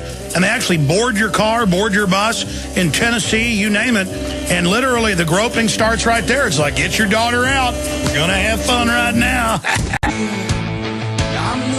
Okay, I want to go back to our guest. And he's talking about his business partner and their company, who is a Council on Foreign Relations member. So this is the establishment guys that the system sees as, important enough to be part of this organization. And he's coming back into the U.S. And again, just like East Germany, they come on, they say, look forward, get your passports out. Anybody gives us trouble, we'll take you off and lose you for a couple hours. We'll basically note something on your passport. And the only thing they didn't do, like East Germany, was, I guess, close the lampshades. But if you type into Google Viper teams at bus stations, or Viper Highway Checkpoint, this is what it is now. And it's all about training you. And earlier, Jaron found articles where they're now going in people's houses without warrants, police departments. So this is the process of fully destroying the Bill of Rights and Constitution. And you can fast forward to about 1:05 into that video, and you'll see TSA agents commanding the whole thing, which is also a federal takeover of local police. We're going to go into the next hour with our guest, but we'll also open the phones up for all you that are patiently holding. I want to get to you, so thank you for joining us. Going back to Dan Kofall. Dan, finish your story. Start from the beginning. He's going up to watch his favorite sports team. Yep. He's coming back. He left the country. He's come back in. And now they come on and they talk to you like you're a prisoner. Please continue. Yeah, in fact, like I said, my partner's one of the most mild-mannered people you'd ever want to know. He's just a sports fan coming back from Canada. and they boarded the train, either that or they were on the train. I believe they boarded the train about 30 miles to the north of the U.S. border. They got on board, locked all the train car doors, said you must stay in your seat. You cannot. They locked all the bathroom doors. You can't travel from car to car. You can't get up out of your seat. All electronic equipment must be turned off. No pictures, no recordings. You can't prove that these events happen. Have your passport out. Sit down. Face straight forward. Hold your passport up to us as we come by. And like I said, my partner was an Army brat. He grew up in Europe, right in the Fulda Gap in Germany, and he had to travel across, for example, East Germany. He said it reminded him so much of that. The only thing that was different was that they didn't make you pull your window shades down. He said there's a guy sitting in front, and then three guys board the train. Dark blue outfits, pants tucked into their boots, very intimidating. I mean, it's obviously you and your audience know that you do that for a reason. You're sending a message to people. Three guys get on board. They say, if we need to, we'll bring on the canines with us. We want to verify who you are. Nobody leave their seat.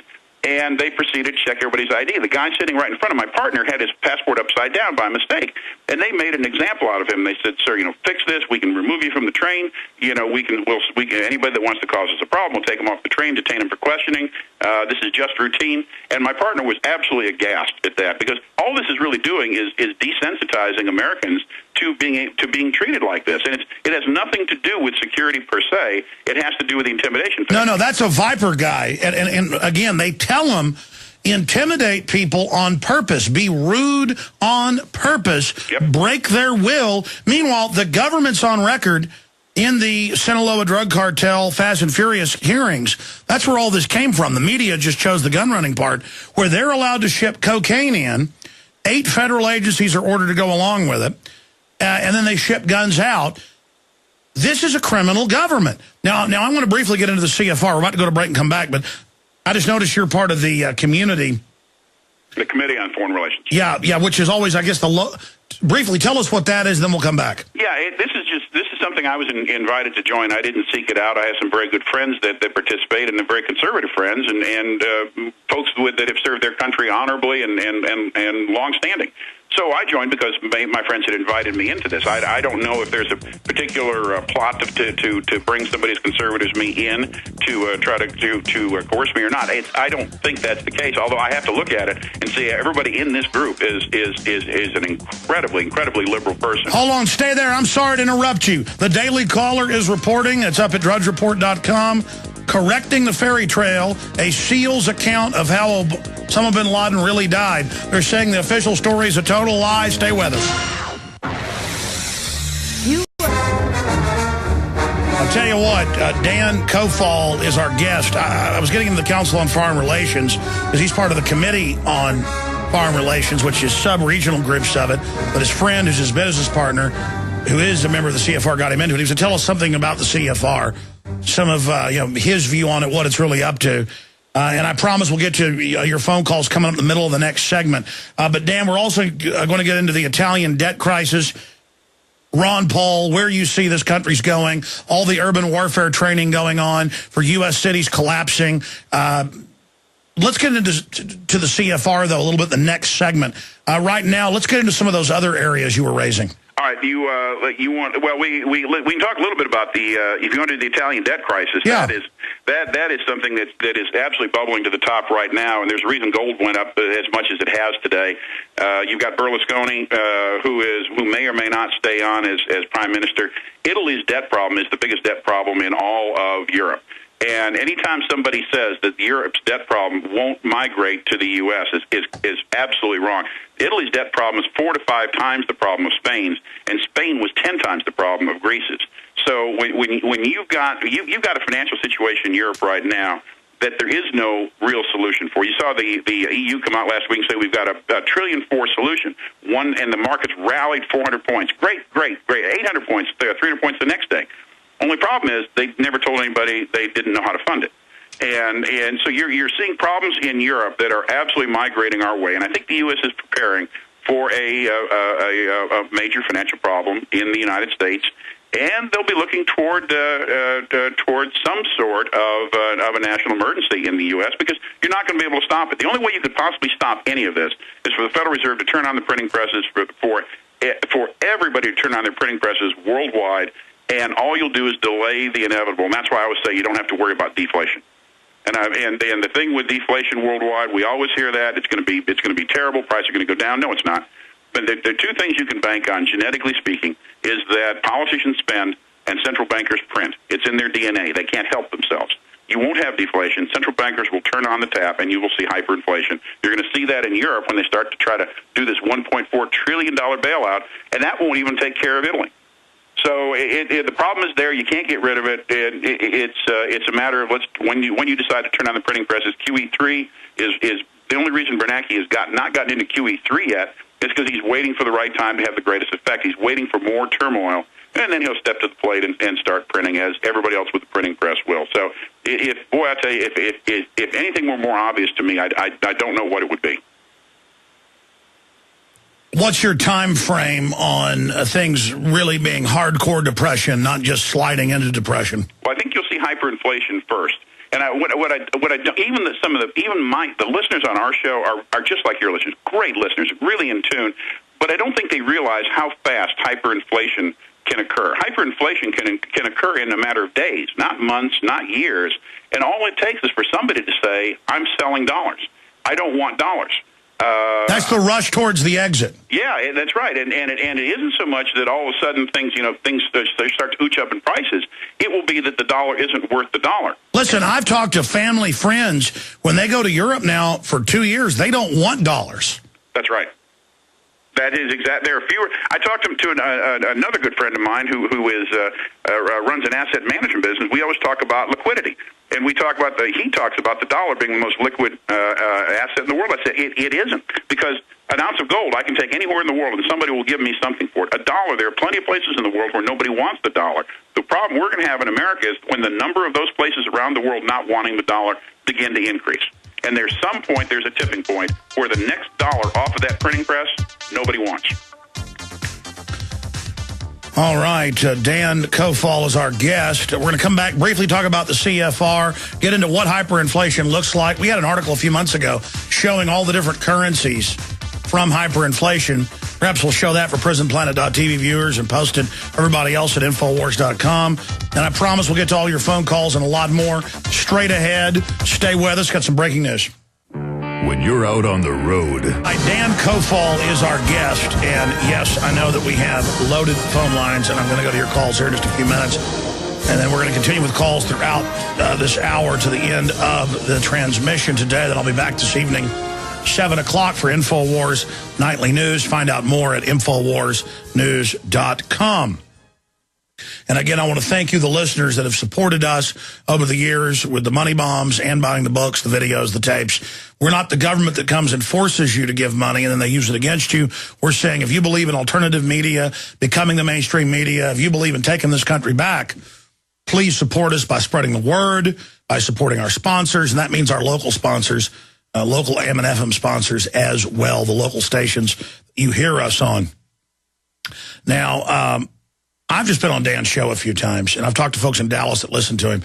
I got friends and family that, I heard you on the Wall Street Shuffle show. So it's popular up there. It's on, quote, CNN radio. It's called that because that's their news. It's the big news talk up there in Dallas. We're on a few great affiliates as well in the DFW area.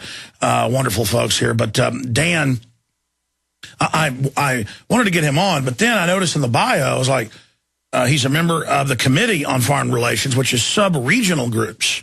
It's like, he's a member of the Dallas Council on Foreign Relations or Chicago or New York. So as things get more and more complex, they go out and find movers and shakers that they want to see if they can basically get into their group. And a lot of people say it's keep your friends close, enemies closer is the argument, because there's certainly people in the lower CFR who are not globalist. That's why I've said you don't know that Angelina Jolie is a bad person or a good person. We've got to wait and see. She may be horrible. She may be great. The point is, this is how the globalists try to get you in with powerful people. So if you play ball, you move up. Now, Dan, your partner at your intelligence company, tell folks about yourself a little bit, because I think that explains the whole CFR thing. And it's an interesting perspective. Then we'll get into what hyperinflation looks like, the crisis in Europe expanding, and then we'll get to some phone calls. Well, I've been in finance and my whole life, and chief financial officer of a number of public companies. I taught finance at graduate school here in Dallas for a number of years. So I've been in the financial area forever and ever, and started doing a radio show about 5 years ago up here in Dallas, and it's always a pleasure. Our ratings go through the roof when you come on. So we if you want to come on 5 days a week with us, you are always welcome. Oh, I wish I could. I wish I could. But we have a chance to do a lot of really great things. I belong to the Ludwig von Mises Institute, Ben's business executive for national security, and I get invited to a lot of different organizations. I'm also on the Texas Israeli Homeland Security. I'm co-chairman of the Homeland Security Committee for that. But the council or the Committee on Foreign Relations was an invitation from some friends of mine who are as conservative as I am, and they said you might enjoy the perspective of what goes on there. And the truth of the matter is, it's so liberal, and the people that are involved are so liberal that it is fun to go. But it's hard for me to work up any level of excitement for it, because I just sit there and say, no, that's wrong, no, that's wrong, no, that's wrong. But it is interesting to see how they think, and the speakers they have in are they had Rubin in a few months ago, and wow, I had so many questions I wanted to ask because he was so off base. The former Goldman guy and Rubin, where the heck you know him from the Clinton cabinet too. Robert Rubin. Yeah, Robert Rubin. And it was just an hour worth of politics, of indoctrination. So basically, at the lower and mid-level, that's what I've always heard, it's the globalists lecturing you. Yes, that's correct. So you basically join it, and then you sit there and are lectured about the New World Order and how great it is. Yeah, and I have to admit, when Rubin didn't talk so much about the New World Order, but his commentary about the financial system, it was clear that was the direction it was headed. And I have to admit that if I want to go out and if I want to watch MSNBC and I want to listen to the DCFR, it's an interesting perspective, but certainly it's more humor than it is, learning anything. Yeah, well, I think the issue is 20 years ago, if you talked about it, they said you were crazy, it didn't exist. Yes. Now, because of the internet in the last 16 years or so being so popular, they've pretty much, to see a CFR meeting, like you said, is to watch CNN or MSNBC. Yeah, it is. And, it's not all a bunch of lunatics. It's really a bunch of people that sit there, and I'm convinced, when there were 2,000 or 3,000 people there at the Rubin dinner, and I'm convinced people show up because they are expected to show up. They show up in a nice gown and jewelry, and it's a social event. They don't really know what he's saying or why he's saying it. They're just supposed to be there. Well, I talked to a guy whose grandfather owns one of the big funeral homes in Texas, and he was telling me the story of his grandpa got mad. He got invited to the Federal Reserve to quote inside, economist information, and they told him, yes, the economy's going to collapse. This is about a year ago. Here's how you make money on it. So basically, it is getting the local wealth involved. The elite is smart. They know to go try to organize. I mean, I've been approached years ago about, joining elitist organizations because they want anybody who's a mover and shaker, even regionally, they want you part of their club where they can watch you and influence you. Absolutely right, Alex. And you'd be a perfect candidate for these things because they'd love to keep an eye on you. Just amazing. You talk to a lot of movers and shakers in finance. I mean, from what I get and from talking to a lot of people off record, the elite's known for 3-4 years. Total collapse. They're digging in. Like you said, hyperinflation followed by bedlam. The military's been getting ready for a decade. Now they admit they're getting ready for it. Yes, they do. And Alex, if I could digress for just 1 second, there's something really important that I think Americans need to really pay attention to, and it's this super committee. The idea of trying to take $1.2 trillion out of the federal spending over the next 10 years. Here's the travesty of this whole thing. Folks know that we're not going to be able to cut the budget because the minute you cut the budget, you're cutting entitlements. You're going to send people right out into the streets rioting as well if you cut their benefits. Here's the travesty of this whole thing. If they don't cut this $1.2 trillion out over the next 10 years, automatic cuts kick in. The automatic cuts are going to devastate the military. And this is our simple little shtick on our show. What we say is the only thing that makes a strong dollar are those 11 aircraft carriers, those 13 boomers, the nuclear submarines, the 2,500 warheads, the 2 million men that we have out and women in the armed forces every day. Those are what keep your country strong and your dollar strong. Take away that military. Take away the military's ability to strike first and to strike fear into the heart of everybody around the world. And I want to carry the biggest stick around the world. We spent years, decades, centuries building that big stick. I don't want to give it away now. Without that big stick, our dollar, we are nothing more than a third world nation in Zimbabwe with $15 trillion worth of debt and a printing press running 24 hours a day. The very thought that we would cut our military in a world where most everybody in that world wants us to go away is a travesty. And I don't think enough people relate the strength of our military to the strength of our dollar. Let me be honest with you, Dan. This may be the one area that we disagree on. And let me be clear. Sure. Intellectually, scientifically, geopolitically, what you're saying is absolutely true. But look at how we've been maneuvered to this place. Look at how once they've got a giant 50 million or more people totally dependent on government, that's now a weapon that can be used by the governing class, the political class, to hold us hostage. So you're right, as Bob Chapman has said here, and as Dr. Paul Craig Roberts, you cut the government spending, we go into cardiac arrest. You increase it, we go into hyperinflation. Yep. So you're damned if you do, damned if you don't. I get all that, and I understand. The only reason the dollar's still there, and the only reason we're not in total bedlam right now, is because the giant, strong military that strikes fear. But here's the problem. The very elites that run our military and run our country are busy eroding what's left of our country and positioning us where all we have left is the military. So we're even more apt to follow these mega corporations' moves when they direct us in to take over areas in the name of propping our country up. And you know, that's kind of like being a Roman soldier. Well, Rome's horrible, but it's better than the next best thing, you know. So I understand all of this. And look, it'd be one thing if it was like 200 years ago where if you served the British Empire, it was a rough job, but you actually got to keep some of the booty.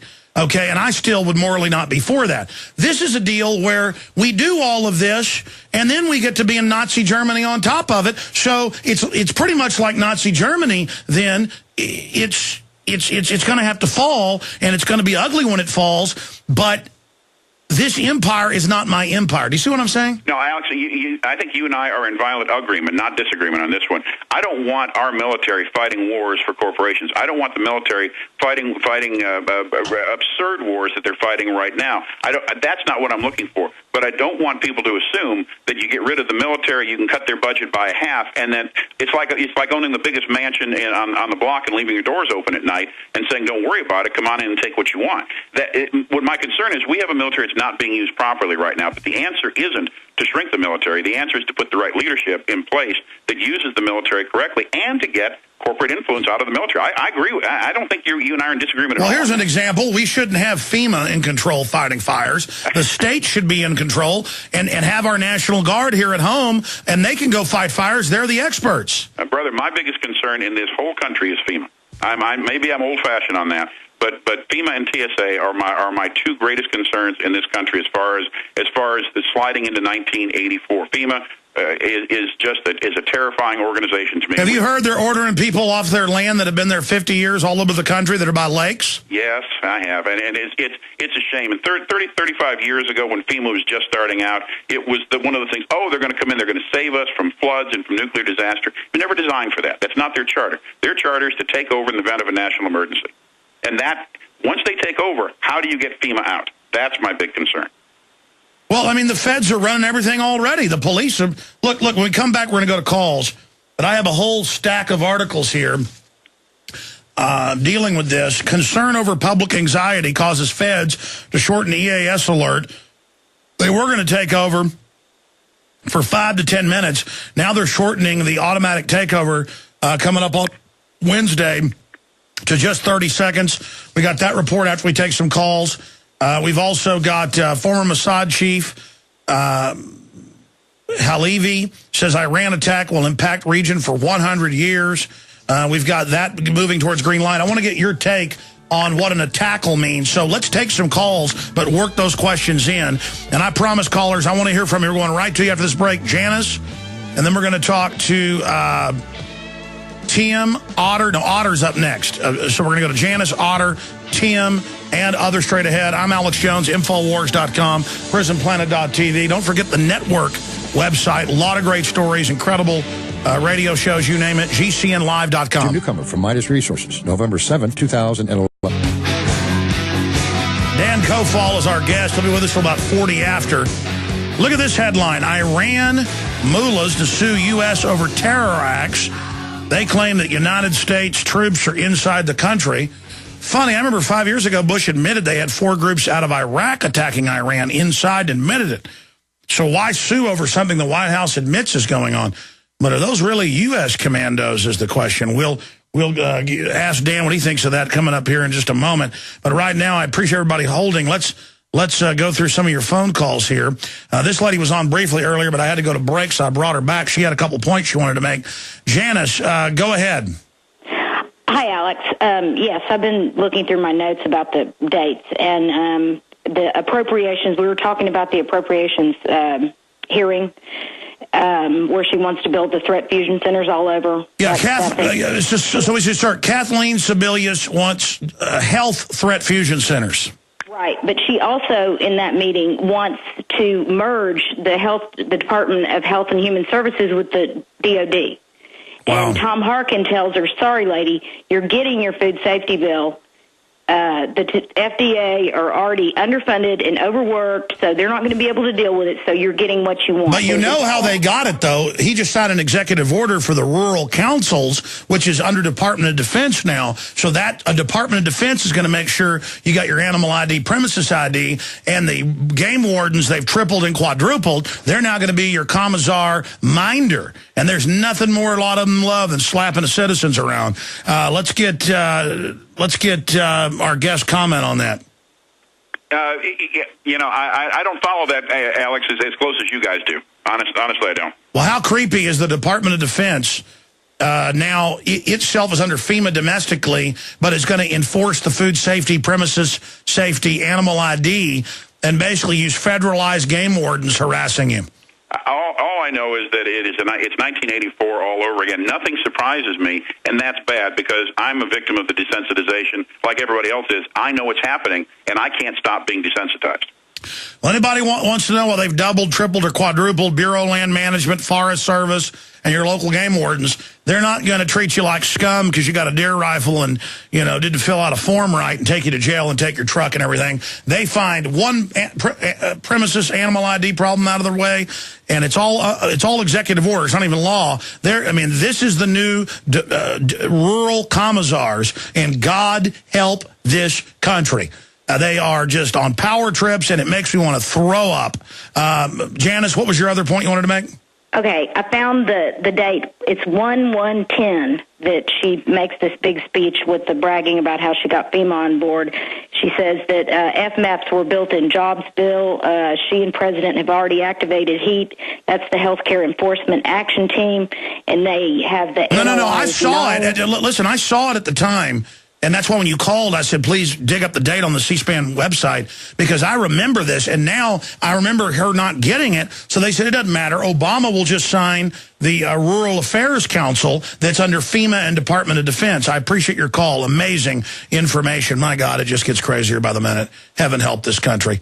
Let's go ahead and talk to Otter in Mass. You're on the air with our guest. Go ahead.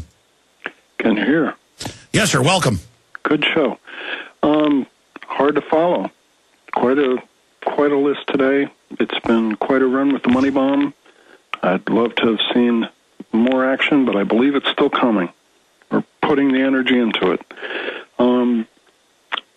I'm here to plant seeds. I can't comment to the many intellects that you bring up, though I will say that Mike Adams is a tremendous asset in bringing the female into listening to your show. Women love him. You know how the maternal energies have served humanity. Yes. He speaks to them. Dry ice. How are those Bohemian Groves going to get their fresh lobsters in from Maine without a lot more effort? HARP, when the day comes that you're doing, talk about HARP, given that the systems are still working and that life continues. 1339, the sun, solar flare, everything else that's going on. If those things all allow us, I'll call back at that time. I've got several hundred patents through patent searches, which will lay us into that. I think maybe one of the most important things that I've wanted to do in a long time, you may know, a letter written to William Elkin, Abraham Lincoln, probably the last thing written by him. I see in the near future a crisis approaches that unnerves me and causes me to tremble for the safety of my country. As a result of the war, corporations have been enthroned. I'll tell you what, stay there. I want you to finish that Abraham Lincoln quote. We actually have that in Fall of the Republic. I want you to finish that quote, then we'll get the take of our guest on it, get a couple other issues dealing with Iran.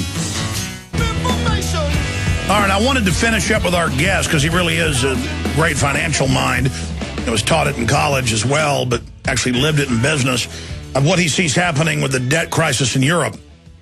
We told you that every time one country is bankrupted, the next country will be bankrupted because the derivatives they've signed on to, the sovereign debt, the welfare system, there's no way to pay it back. And we're talking about the rest of Europe compared to Greece, at least being 100 times conservatively the debt. So when you hear it's all about Greece, that's just the scapegoat. We're going to get his take on that briefly. And also what's happening with Iran. Going back to Otter in Mass. Otter, you were reading that famous letter from the president right before he was killed, and the fact that he didn't want to allow these corporations to basically take over the government. And, of course, that was Abraham Lincoln. Go ahead and read the quote now. You did hit right on it. William Lincoln, last letter supposedly from Lincoln to anyone. The power of the country will endeavor to prolong its reign by working upon the prejudices of the people until all wealth is aggregated in a few hands and the republic is destroyed. I feel at this moment more anxiety for the society, the safety of my country than ever before, even amidst the war. I think that politics is based in duality. I think there's no... Well, hold on, you were kind of paraphrasing him. He said the money power. I mean, the full quote is really powerful, but that was part of it. It sounded like you were going from memory on that. Go ahead and make your last point. I'm sorry. No, I'm sorry. You are correct. And the money power of the country. I started at a different point than I stopped. I'm not a young man like you. Hey, Otter, you're awesome. You're awesome. I wasn't criticizing you. I just know that's a real quote. I went and looked it up. But finish your point about duality.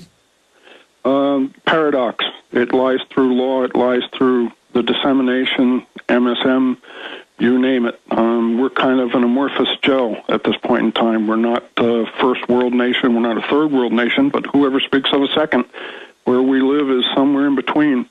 And that's why I mentioned Mike Adams. We need to get more people awake. We need to get more people unafraid to put an InfoWords bumper sticker or a Ron Paul bumper sticker.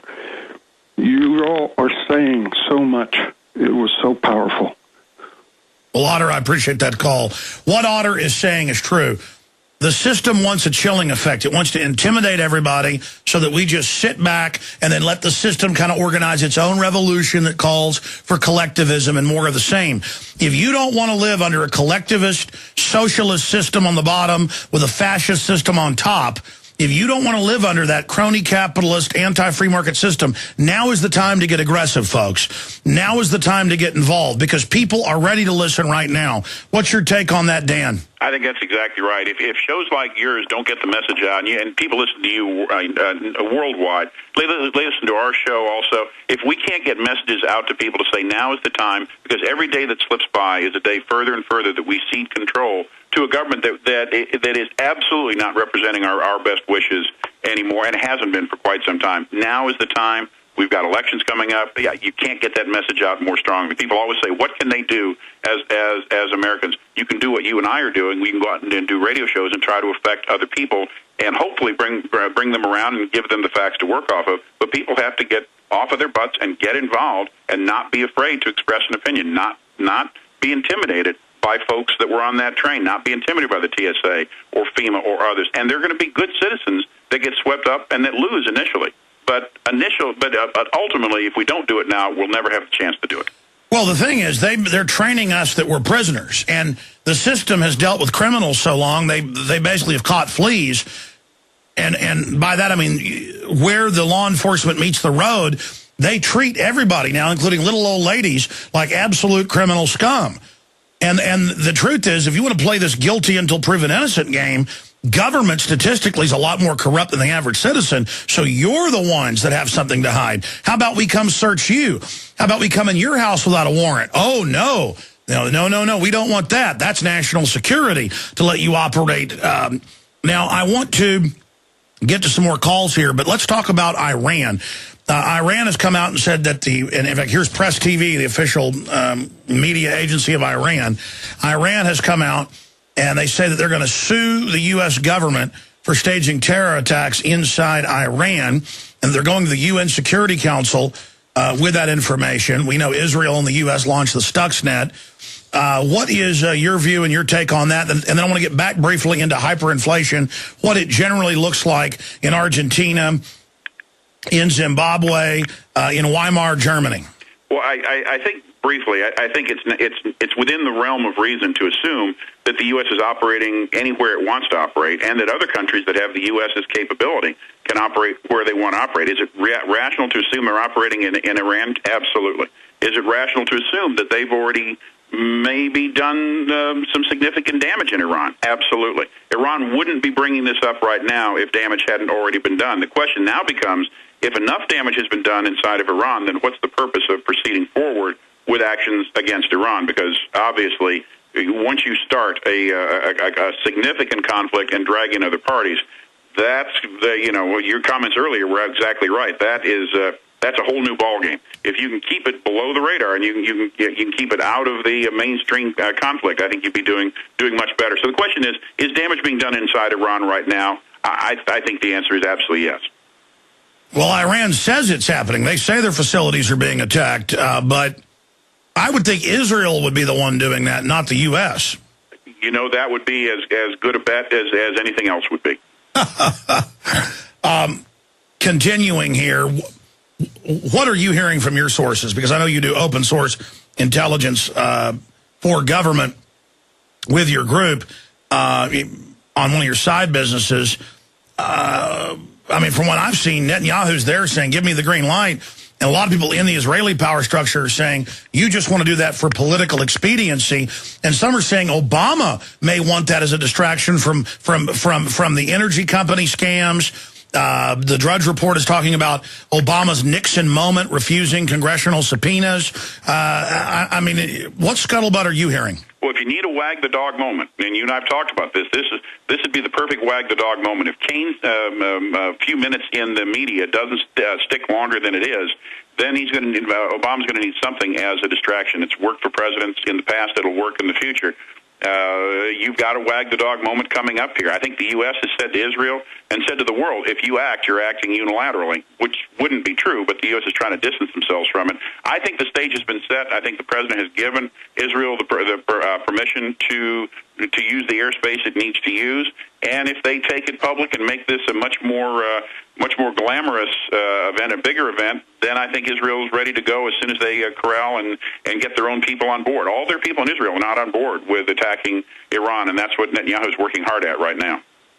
Well, generally, Israel doesn't go around getting everybody in line. Some have said this is theater to make it look like deliberation, or they can hang it around Netanyahu's head if it doesn't go well.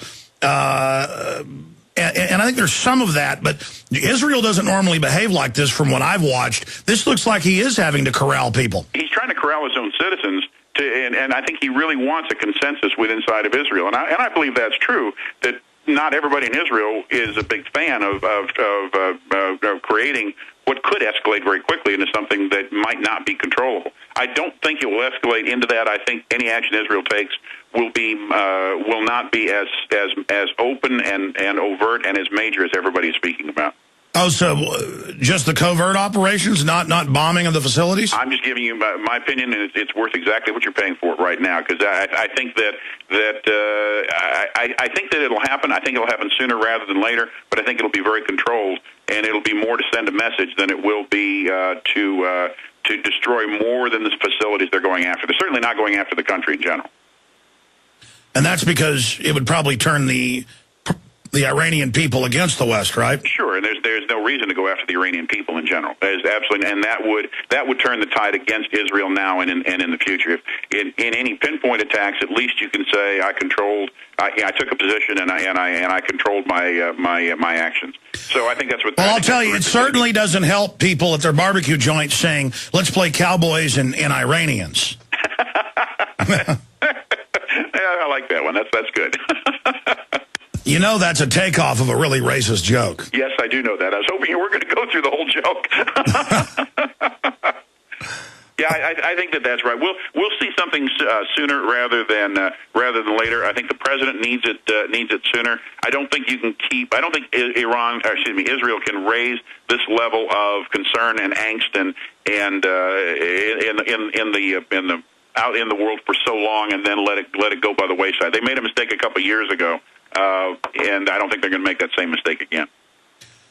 Yeah, well, here's the deal. The New World Order is playing cowboys with the American people through the food, the water, the culture, these rural affairs committees, this rural affairs office. This is the total corporate takeover of America and the world, not by, some friendly Western group either. This is globalist, and it's cancer. It is, and as you tell your folks on the show every day, the more you sit back and are complacent and take this, the greater the intimidation factor is going to be. And then one day, you won't have the strength to do it. I think people need to stand up now. They can still change the U.S. through the voting booth, but they may not be able to do that years down the road. Well, there's no doubt government knows the people are awake and are trying to build up this giant propaganda as well as physical force against the people. And I hope we're not a nation of cowards. I hope that it has the effect it's had on me to make me get angry and motivated and focused to resist this. But in the final equation, we don't even need 10% of the public to defeat tyranny. So people shouldn't get demoralized by the furniture, by the sheeple, by the people that are too weak-minded to realize what's happening. All we need is a motivated minority, as Thomas Jefferson said, to set brush fires in the minds of men and women everywhere. Well, you were able to do that up here in Dallas when you had your protest about the Fed and the Fed. It was a tremendous thing. A lot of Ron Paul supporters were there. You'd asked me about Ron Paul earlier. I have a lot of respect for Ron Paul. I think that he has many, many, many good ideas. This is the one area that you and I may have a little disagreement on, is when he starts talking about winding back the military and bringing them back within our own borders. I'm not comfortable yet with that with Ron Paul, but as far as financially, as far as constitutionally, Paul's just absolutely a great candidate. Dan Kofall, we'll talk to you again soon. Thanks for spending time with us. Always a pleasure, Alex. Thank you so much. Look forward to having you on our show. You bet. Look forward to doing it. A popular show up there in Dallas. Okay, listen, I'll go into overdrive, whatever has to happen. I'm going to get to Matt. I'm going to get to Frank. Frank's actually ahead of Matt. No, it's Matt and then Frank and then others. I'll get to George, Steve and others. But I briefly wanted to bring Ted Anderson up here to talk about what's happening in global markets. Ted, we told people that as soon as they, quote, bailed out Greece, that they would start imploding Italy and then Spain and Portugal, which have much greater debts, and that American taxpayers are going to pay for a lot of this. I mean, this is insane, Ted, and look what's happening with the markets right now. Ted, tell us what's going on. Yeah, right now gold is at $1793.90, up $38.90. Hit a high today of $17.94. Silver right now at $35.02, hitting a high today of $35.04. It's been a hot market right now, Alex. You're right about that. The Greeks are protesting, probably as they should, because the bailout is for the banks. It's not for the government. It's not for the people. There are a lot of banks that have their hind ends on the line here, and they're trying to get the people to pay it off through taxation. And you better believe it. It's coming right here to the United States next. And you can already see that happening. I mean, these banks have become predators, and the creation of money is just destroying the savings of the people. It's predatory, it's wrong, and gold is showing the result of it right now, because we almost have $1,800 gold today. And by the way, Ted, I should point out that you're joining us via video Skype, by the way, and it looks great. Please continue. Yeah, no, just right now. I mean, I was reading David Levinstein's little quote here. And he just says, as far as I'm concerned, corrupt governments that engage in the reckless spending in the banks and the financial institutions that defraud, lie, deceive their own customers and are financial predators. And it just goes on to saying that, just what I said, it's destroying the savings of the people. It's ruining life for the middle class. It's just like Ron Paul says, just like we've been saying, that bailout going on in Greece is just the tip of the iceberg. Gold sitting here at $1793.90 is just a reflection of that. The United States dollar is going to continue to drop, and that's why I think it's so very important that people get involved in gold and silver. Your idea of that American Dream video, and for me to get the opportunity to put $2 silver in there, deliver that to people for $73, which is well below the cost, to get it to people so they can become aware, get a little bit of education of exactly what's going on. That's what this is about. I mean, you have these protests going on out in Greece, and we have these protests going on out here in Wall Street, New York. Obviously, these people don't know the full story, and what they need to have is a seed to be planted in the minds of the people so we can get back to true patriotism. Just to be clear, you were going to have to go up as silver goes up soon. A few weeks ago, it was $73, $2 silver. That's basically at cost. Then the free DVD about the banker takeover, its history, and the book, Mark Dice's book, all of that free on top of it. What are the $2 silver now with the free video and book? Well, I'm still doing them right now at $73, Alex, but you got to realize if you broke all that apart and just bought them individually, you would be paying well over $100 for the whole package. But shipping the whole thing, we're still doing it for $73. And the reason why I'm doing it, it does lose money. Flat out, there's no way that you can make money at this dollar level. However, it gets the message to the people. Plus, also, I'm just so revved up to see what happened with your money bomb. I mean, what a great way to support the movement and what's, the whole thing. And by the way, I should tell folks they can still donate at InfoWarsMoneyBomb.com. And until sometime tomorrow afternoon, we're going to keep restreaming that 27 hours with all those guests. If anybody missed the David Icke, the Fritz Springmeier, the George Norrie, all of it. And by the way, I will be on for 3 hours tonight. 3 hours with George Norrie, 3 hours of the show this evening. So very, very exciting about that. CoastToCoastAM.com. John, Ted's on with us, the boss. We'll skip this network break so we can continue talking to folks. I am horrible about skipping breaks, but that's the only way I can finish the show and then try to get to your phone calls and hit all this news. Ted, we never really toot our horns properly. Everything we talked about is coming true. The Vatican, and again, I got a lot of friends that are Catholic, friends that are Baptist, friends that are whatever. I'm not bashing Catholics here, but I mean, the main Vatican Council did come out and call for a global government, a global bank. You've got all these major institutions calling for it. Time Magazine, Newsweek, because they're telling them the solution to all the world's crises is a new bank of the world. Well, it's a new bank of the world run by the very same banks. World government is now out in the open. It's exactly what we said it would be. We told people when gold was $265 an ounce to buy it, and we told you when it hit $2,000, it might go back down, but overall it would only go back up because they're globally devaluing all major currencies in concert. And the G20 calls it this coordinated devaluation. And you just heard the businessman and professor on earlier talking about hyperinflation down the road. Before we go into the real depression, and folks think it's bad now. I'm not trying to scare you. This is a fact. The government knows what they've done.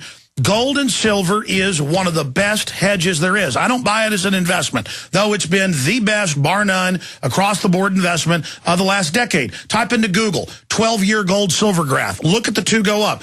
Look at it go up over $100 now in the last few weeks, gaining back many of the losses it had. That's because they have been devaluing the currencies. And the euro goes down, then the dollar goes down. Then the euro goes up, and the dollar goes up. But if you look at it, over time, world currencies are stepping like a staircase downward. Gold and silver and other commodities are on a staircase upwards, only because it costs more of those fiat currencies to buy the real tangible good. And I think probably the biggest sleeper is silver. And so I would only steer people in a direction I think is great. And especially when Ted Anderson has deals on gold and silver. Ted, you're always plugging the $2 silver because that is you do lose money on that, and that's the best deal you've got, and it is an insane deal. Free shipping, free book, free video, silver dollars at cost. But you bought a bunch of gold and silver when the price was down a few months ago. Now it's gone back up a lot. Even last week you said you'd run out of most of it. What do you still have at the super low price that's left when people call? What's the list of special loss leaders you've got? Well, especially if you're looking for silver. I mean, right now, the Lakota Nation silver rounds are at $43. If you look on eBay, you're going to pay a lot more for those. Walking Liberty halves are at $17.03. We have those discounted even against our own internet prices. The survival bags of dimes, I mean, I can't say it enough. People need to have small fractions of gold and silver that they can use as money because the paper currency is going into the toilet.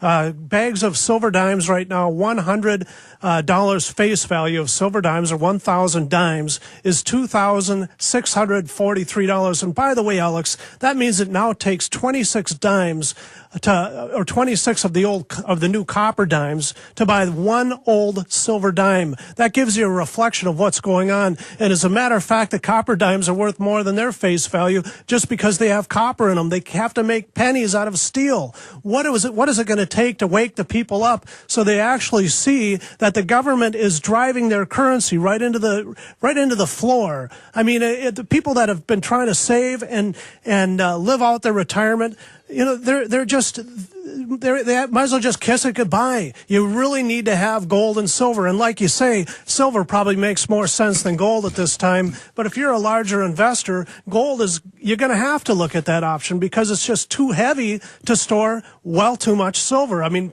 the Silver Eagles right now are at 1955.06. I really like to support Ron Paul. I've got those Campaign for Liberty quarter-ounce proof coins, and they're at 536.57. Aren't you almost out of those? I've got just a few left, Alex. I made, I can't remember, I think I made 2,000 of them. I might have 200 of them left. All right, here's the number, 800-686-2237, 1-800-686-2237. Ted, we'll have to have you back on as we watch this unfold, but I tell you, I mean, I'm getting my storable food in order. I've already had it for years, but I'm getting the lanterns ready, the guns ready. I was out shooting this weekend, something I hadn't done in a year, and I'm hoping for the best, but preparing for the worst. And more, you know, under globalism, this leads to a very bad place. I'm telling everybody, get ready for full collapse of everything, of the economy, and then hope we're wrong 5 years from now.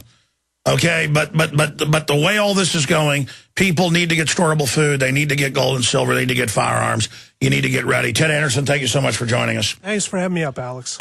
Thank you. And a lot of people are so broke they can't even do that. And more importantly than any of that, spread the word about liberty, because people being awake is one of the only hopes we have to avert all this.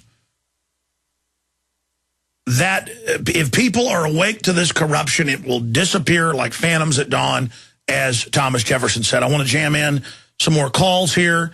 I never really talk about this sponsor, and they've just got such amazing deals going right now. It's efoodsdirect.com/Alex. The holiday season, eFoods Direct is offering some unbelievable deals. If you've ever thought about getting a supply of storable foods, now is the time. Don't wait until next time, because this may be the best deal they've ever offered. This season, get yourself the gift of food security and peace of mind in these unstable times with the best storable foods out there from efoodsdirect.com. They got a bunch of specials running right now. efoodsdirect.com/Alex, or click on the banners at Infowars.com, or give them a call, 800-876-0871. That's the number to call to ask about different specials they've got running. 800-876-0871. 800-876-0871. Get prepared today. All right, continuing here. I'm going to do a little bit of overdrive into the next hour. The official show will be over. And then I guess XM takes the show an hour late, so it's like live for a couple hours. Then it's the first hour again. But regardless, we're coming back with your phone calls here in just a moment. But some stations obviously will break away to the next show. Yeah, we're going to phone calls. Oh, yeah, I'm supposed to do a rant because I had a mistake at the first 5 minutes. I want to fix that. Holy mackerel. We'll see what we're going to have to do here. Let's go ahead and talk to Matt in North Carolina. Go ahead, Matt. Hey, how's it going, Alex? Good. Yeah, just a couple things. First of all, I've been trying to call for a while and haven't been able to get through.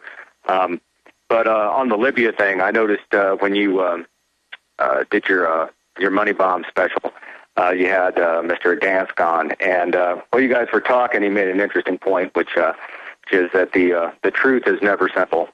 And I think with the Libya thing, what I failed to see anybody notice, I mean, I don't know if you remember when the rebels took Tripoli, and they'd renamed the square or whatever downtown, and you see, this beautiful shot of the square. You see all these people, and they're all waving the new Libyan flag, because the old one was just solid green. And there's this new nice-looking flag that they're waving. They're all waving it. That's all you can see. And then you see these people trailing through the streets with a big 50-foot version of the Libyan flag. And you've got all these reporters on the ground, and nobody asks the question, where the hell did they get the flags? I mean, is there some kind of, did the rebels set up a flag factory? No, it's all buying them from China. It's all a big psyop. I saw that. Exactly. Absolutely. Yeah. No, that's like the illegals when they have those demonstrations for total open borders. They admitted that big foundations in the U.S. handed out the flags. Yeah, I mean, obviously somebody's passing out these flags to these guys when they come in, which begs the question of how were the flags shipped in? What funds were used to pay for those flags? What factory got the contract? Sir, they now admit they fly the Al-Qaeda flag over the country. They gave it to Al-Qaeda. Give your rights up because of Al-Qaeda. All right, folks, we got a key transmission coming up for you here today. It is, of course, Monday, November 7th, 2011. And so much is happening that just makes my mind spin because we knew it was coming, and then you watch it happen. Italy, too big to fail, too big to save. And it just goes through the fact here at CNBC that if you think $100 billion was bad with Greece, we're talking about close to $1 trillion in Italy, most of it derivatives the public signed on to, and now they want Americans to pay for part of it. Your taxes will go up. You'll be lectured by a bunch of college people that can't get jobs, that you need to pay them more money. And the general public, again, just doesn't have the basic facts down on what we're dealing with here as a society. They're now talking about Berlusconi stepping down. It's caused all sorts of problems so far in the market today. We'll continue to track that. Italian government borrowing rates hit euro error high. Now these countries have been basically maneuvered into bankruptcy. Now they pay more for the future debts. But it's set up under fractional reserve banking where you always pay more. Debt is created just for money to be created. And then in the final equation, they've convinced you to go into more and more debt. And guess what? The debt's going to cost more. And it's going to take even more money to pay off that. And the taxes go up and up. The society falls apart. Meanwhile, the average American is being distracted today with a sexual harassment story. All these women wouldn't go public about Herman Cain. Well, now Gloria Allred has obviously gotten some woman hyped up enough to do it. And I don't know the truth, but I mean, at the end of the day, there's people being killed all over the planet. Our cancer rates are doubling and tripling, and we're having bioweapons put in our food and water. And the globalists are admittingly, doing this to us, and we're busy worrying about Herman Cain and all the, reported escapades that he might have been involved in. It's incredible. Cain accuser from Chicago. She speaks. Allred sought his help with an employment issue. Instead, offered his idea of a stimulus package. And then meanwhile, we've got jury reaches verdict in Jacko trial. And again, I understand folks hear about these stories, they follow them, and then it comes out. But now we see the accuser. A reported looker from Chicago. I was very, very surprised and shocked, she said, in recounting the detail of the aggressive sexual overtures 14 years ago. Mr. Cain, I implore you, make this right. Politico first reported last week that the National Restaurant Association settled sexual harassment claims brought by Cain by two women in the 90s. A third woman told the Associated Press last week she had considered filing a similar complaint. Tonight on the Nightly News, I'm going to get into the fact that Bill Clinton settled lawsuits for raping women. And the feminists were defending it. Look, all of this is just society crumbling. So it's a big political distraction, and it'll actually make him look like a hero to a lot of conservatives that are sick of this stuff, when we should be looking at Ron Paul, who you notice has none of these problems because he's not involved in this kind of stuff. All right. I also just want to thank all the folks that gave at the Money Bomb. You can still donate if you'd like, InfoWarsMoneyBomb.com until tomorrow. Sometime in the afternoon, we're going to keep streaming the 27 hours straight if you missed any of the incredible interviews. And they're also posted up there in sections and parts at InfoWarsMoneyBomb.com. But we couldn't have done all this without you. And I want to thank all of you that did give. If you are people of means, that's who should be giving to the #1 alternative media outlet confronting the globalists, defending the republic. I don't want little old ladies and people on fixed budgets to give me a red cent. You're listening and spreading the word is so much. I love you. I appreciate you. But if you do have means, you really should give at InfoWarsMoneyBomb.com. I mean, who else is working this hard? Great job of the crew, by the way. And, of course, coming up after the show today, we'll see you tonight, 7 o'clock Central, InfoWarsNews.com.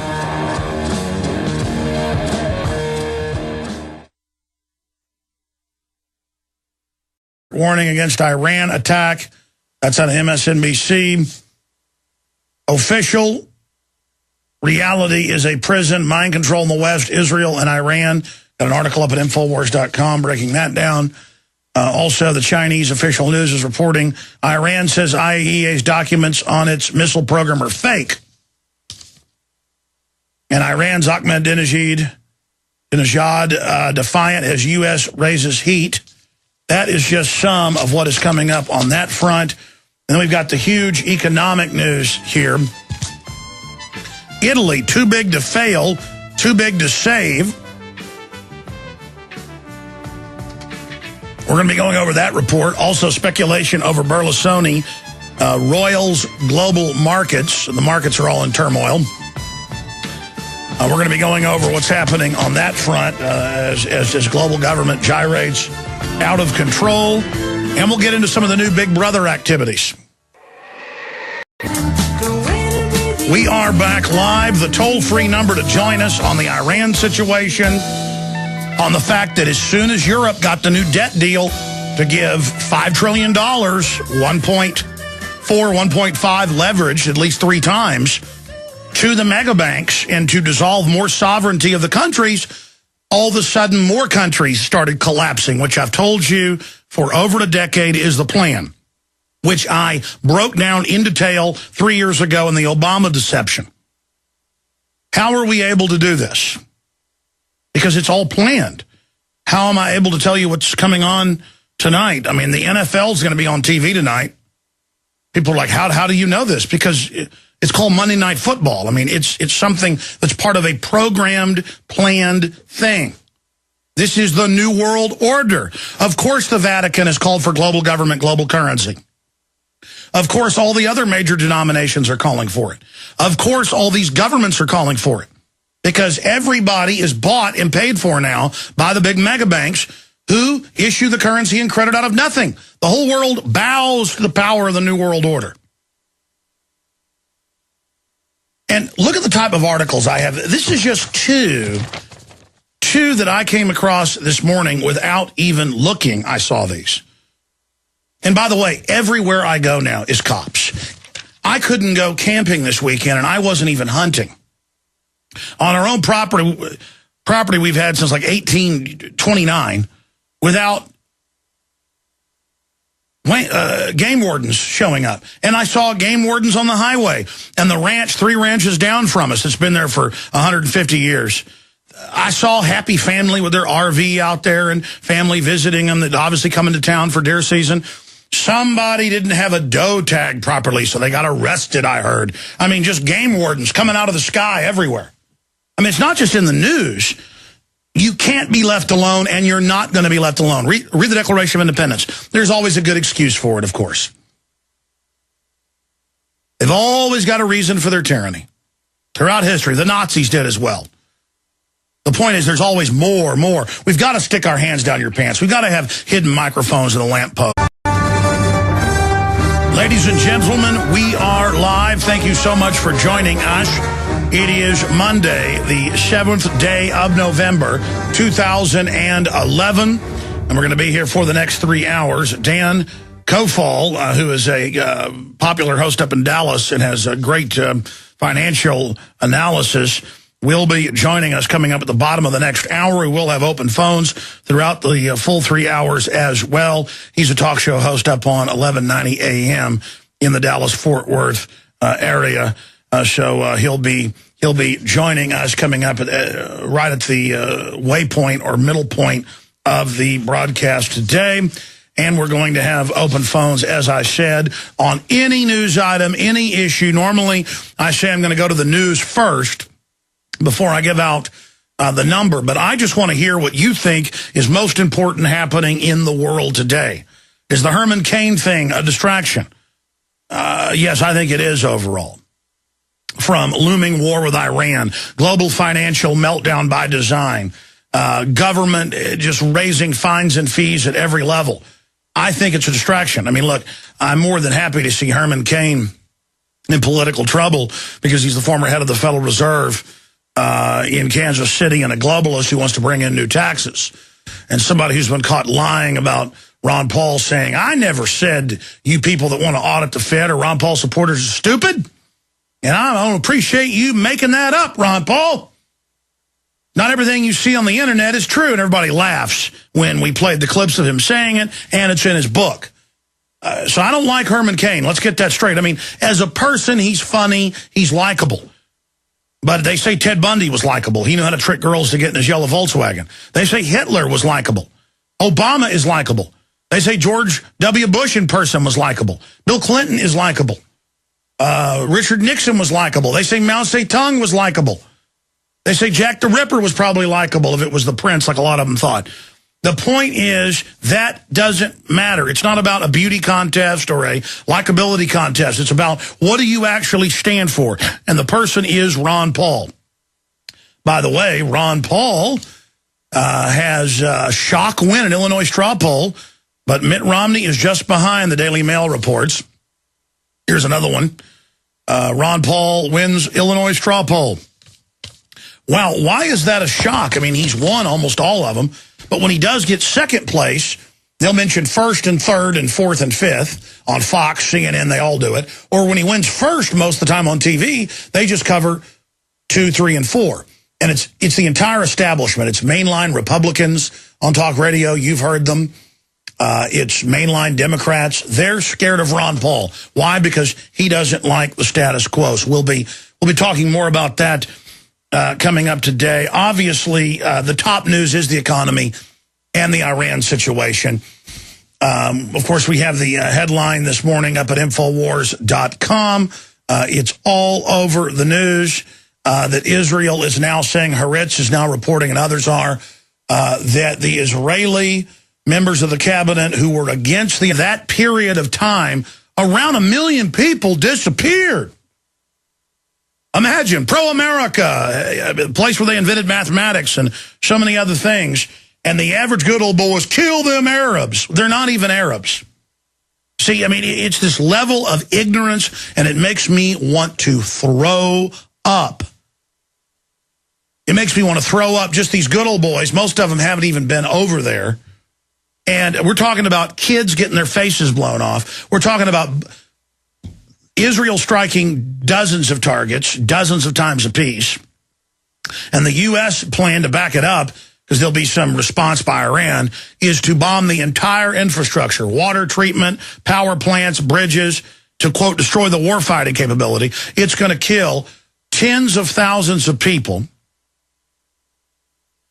Iran didn't run its actuaries properly with population growth. They went from 5, 6, 7 million people 50 years ago to now. I was going off Iraqi numbers. What was I thinking? See, sometimes I'm a little flustered today off a long weekend because it was not really a resting weekend. It was fun, but a lot of stuff going on. Iraq went from 4, 5, 6 million in the 50s to 25 million. Iran went from around 20 million to about 77 million right now. So there you go. The point is their government really didn't do the proper actuaries, and their population exploded, and they never built up enough of an industrial base to even be able to supply their own gasoline for about half their people. They have to import about half their gasoline. They don't have any offensive war-making capabilities. They're pro-Western under Mossadegh. Then they put the Shah in, who industrialized the country to a certain extent. And then this is mainline history, you can go search it. The West actually helped then double-cross the Shah and put the radical mullahs in. Didn't mean that they controlled them, but they helped get them into the country. And then they had the deal against Jimmy Carter to where Jimmy Carter wouldn't get the hostages back. He would be double-crossed, and they would wait until the next administration came in. That was all part of Iran-Contra, selling cocaine in the United States, and then shipping weapon systems and money into Latin America, which then turned around and was sent to Iran, and then Iran turned around and released the hostages, and it just goes on. And it's all part of the ongoing double-crossing that goes on at these higher levels of government. So here are some of those reports. IAEA report on Iran set to raise Middle East tensions, and they're saying that they're going to come out and say that they could have atomic weapons or the material to build them in a matter of weeks. That's out of Reuters. There's another one, Washington Post. IAEA says foreign expertise has brought Iran to the threshold of nuclear capability. Iran will be able to build a nuclear bomb within months, IAEA says. Again, that's Haaretz. Russia issues start an Iran strike, are now saying that they're for it, and that Benjamin Netanyahu has now more of the Knesset lining up behind this preemptive strike on Iran ahead of all of this, of the strike. We're seeing reports now coming out. I'm going to go over some of those, that, of course, the new UN IAEA report is going to come out and claim that they can have a nuclear weapon within weeks, or the fissile material for some type of atomic weapon at least in weeks. And so that is the pretext to now strike Iran. I mean, is the argument we should hit North Korea because they got nukes? Or how about Pakistan, our gallant ally, we're told? Or how about Russia? We had a 50-year Cold War with them, and they had 10,000, 20,000, by the peak 30,000. Same thing with the United States, even more than 30,000 nuclear warheads. Does that mean we should have just all blown each other into oblivion? And I also saw an ABC News report, people are protesting a barbecue joint that had a photo that said, let's play cowboys and Iranians, and continuing along that line with the cowboys and Iranians statement. It shows a bunch of people in cowboy outfits around a person in a turban or Middle Eastern headdress who has been hung, been lynched. And it looks like a famous lynching photo I've seen. I haven't had time to track it down, or it's a black person, but they've put a Iranian up there. And see, this is very offensive for a lot of reasons. Number one, most of the good old boys, who aren't bad people at the end of the day, really think Iran ran 9/11. They think Iraq ran 9/11. You could say that your grandma did it. You could say a Baptist preacher did 9/11, and they'd be for lynching them. It's very tribal. It's very primitive. The outside enemy that struck us. And the globalists can put that label on anybody. But most of the different sociological analyses that have been done, and a lot of the major polls, you can just search, vast majority of Iranians support the West. Vast majority of Iranians, Persians, do not like the mullahs. It's around 70%. So we're talking about saying, let's kill all the Iranians, when 70% of them like America. It was a pro-Western country run by Mohammad Mossadegh, who was pretty much a secular poet and was also anti-Soviet. But that wasn't enough in 1953. The United States, along with MI6, led by Kermit Roosevelt of the CIA, this has all been declassified in the late 90s, staged terror attacks against mosques and said that Mohammad Mossadegh had done it. Then they allowed the Muslim extremists, as they would be called, to overthrow him, and then they double-crossed those guys and put in the Shah, who tortured conservatively and imprisoned. Around 1 million people disappeared. And you got to understand, Iran's population back then was about 5 or 6 million. And so over the 30 plus 40, I don't know, from 53 to 79, over to keep you safe. Love it or leave it. I saw a couple articles about Jesse Ventura this weekend saying love it or leave it. Because he said, this isn't his country anymore. It's now the fascist states of America, which it is. And the people, the newspaper reporters in 2 different articles said, love it or leave it then. If you don't like it, just leave it. Like, if you don't like what the government's doing, just leave. Oh, but it's a global government. I can't leave. It's a global corporate government. But also, I thought it was we the people, right? I thought we were the government. I thought we made the decisions. And they say, oh, well, you voted these people in. Really? Congress has a 9% approval rating. The American people do not like what government's doing. And government is arming to the teeth against us, saying love it or leave it. But then putting up currency controls, capital controls, so you can't get out of the country. And they're hiring every thug you can imagine. Look at these articles. Missouri residents upset over order to move lake homes, Associated Press, and they admit there's been neighborhoods in this area for more than 50 years. But now the feds have come in with new federal guidelines saying they can't live there. Oh, yeah. I know people, I have friends and family, in one case who has a lake house, a little lake cabin. It's got to be 100 feet above the lake. And I don't mean 100 feet diagonally. I mean 100 feet above the sea level of the lake. There's no way it would ever be flooded. And so what if it was? The point is, now you got to buy flood insurance. Who do you buy it from? FEMA. This is the mafia government. And here's the article. They're making folks, it says, all over the Ozarks, move off the lakes. Oh, but they've got a special deal where if you pay them as protection money, they'll let you. Nearly every year, Patsy Riley has gotten unsolicited offers from her house on Missouri's Lake of the Ozarks with its spectacular views of tree-lined bluffs and its ample shoreline. But she never wanted to leave. Now she and hundreds of other neighbors wonder what will become of their homes after a federal agency declared that many structures built close to the lake may have to go.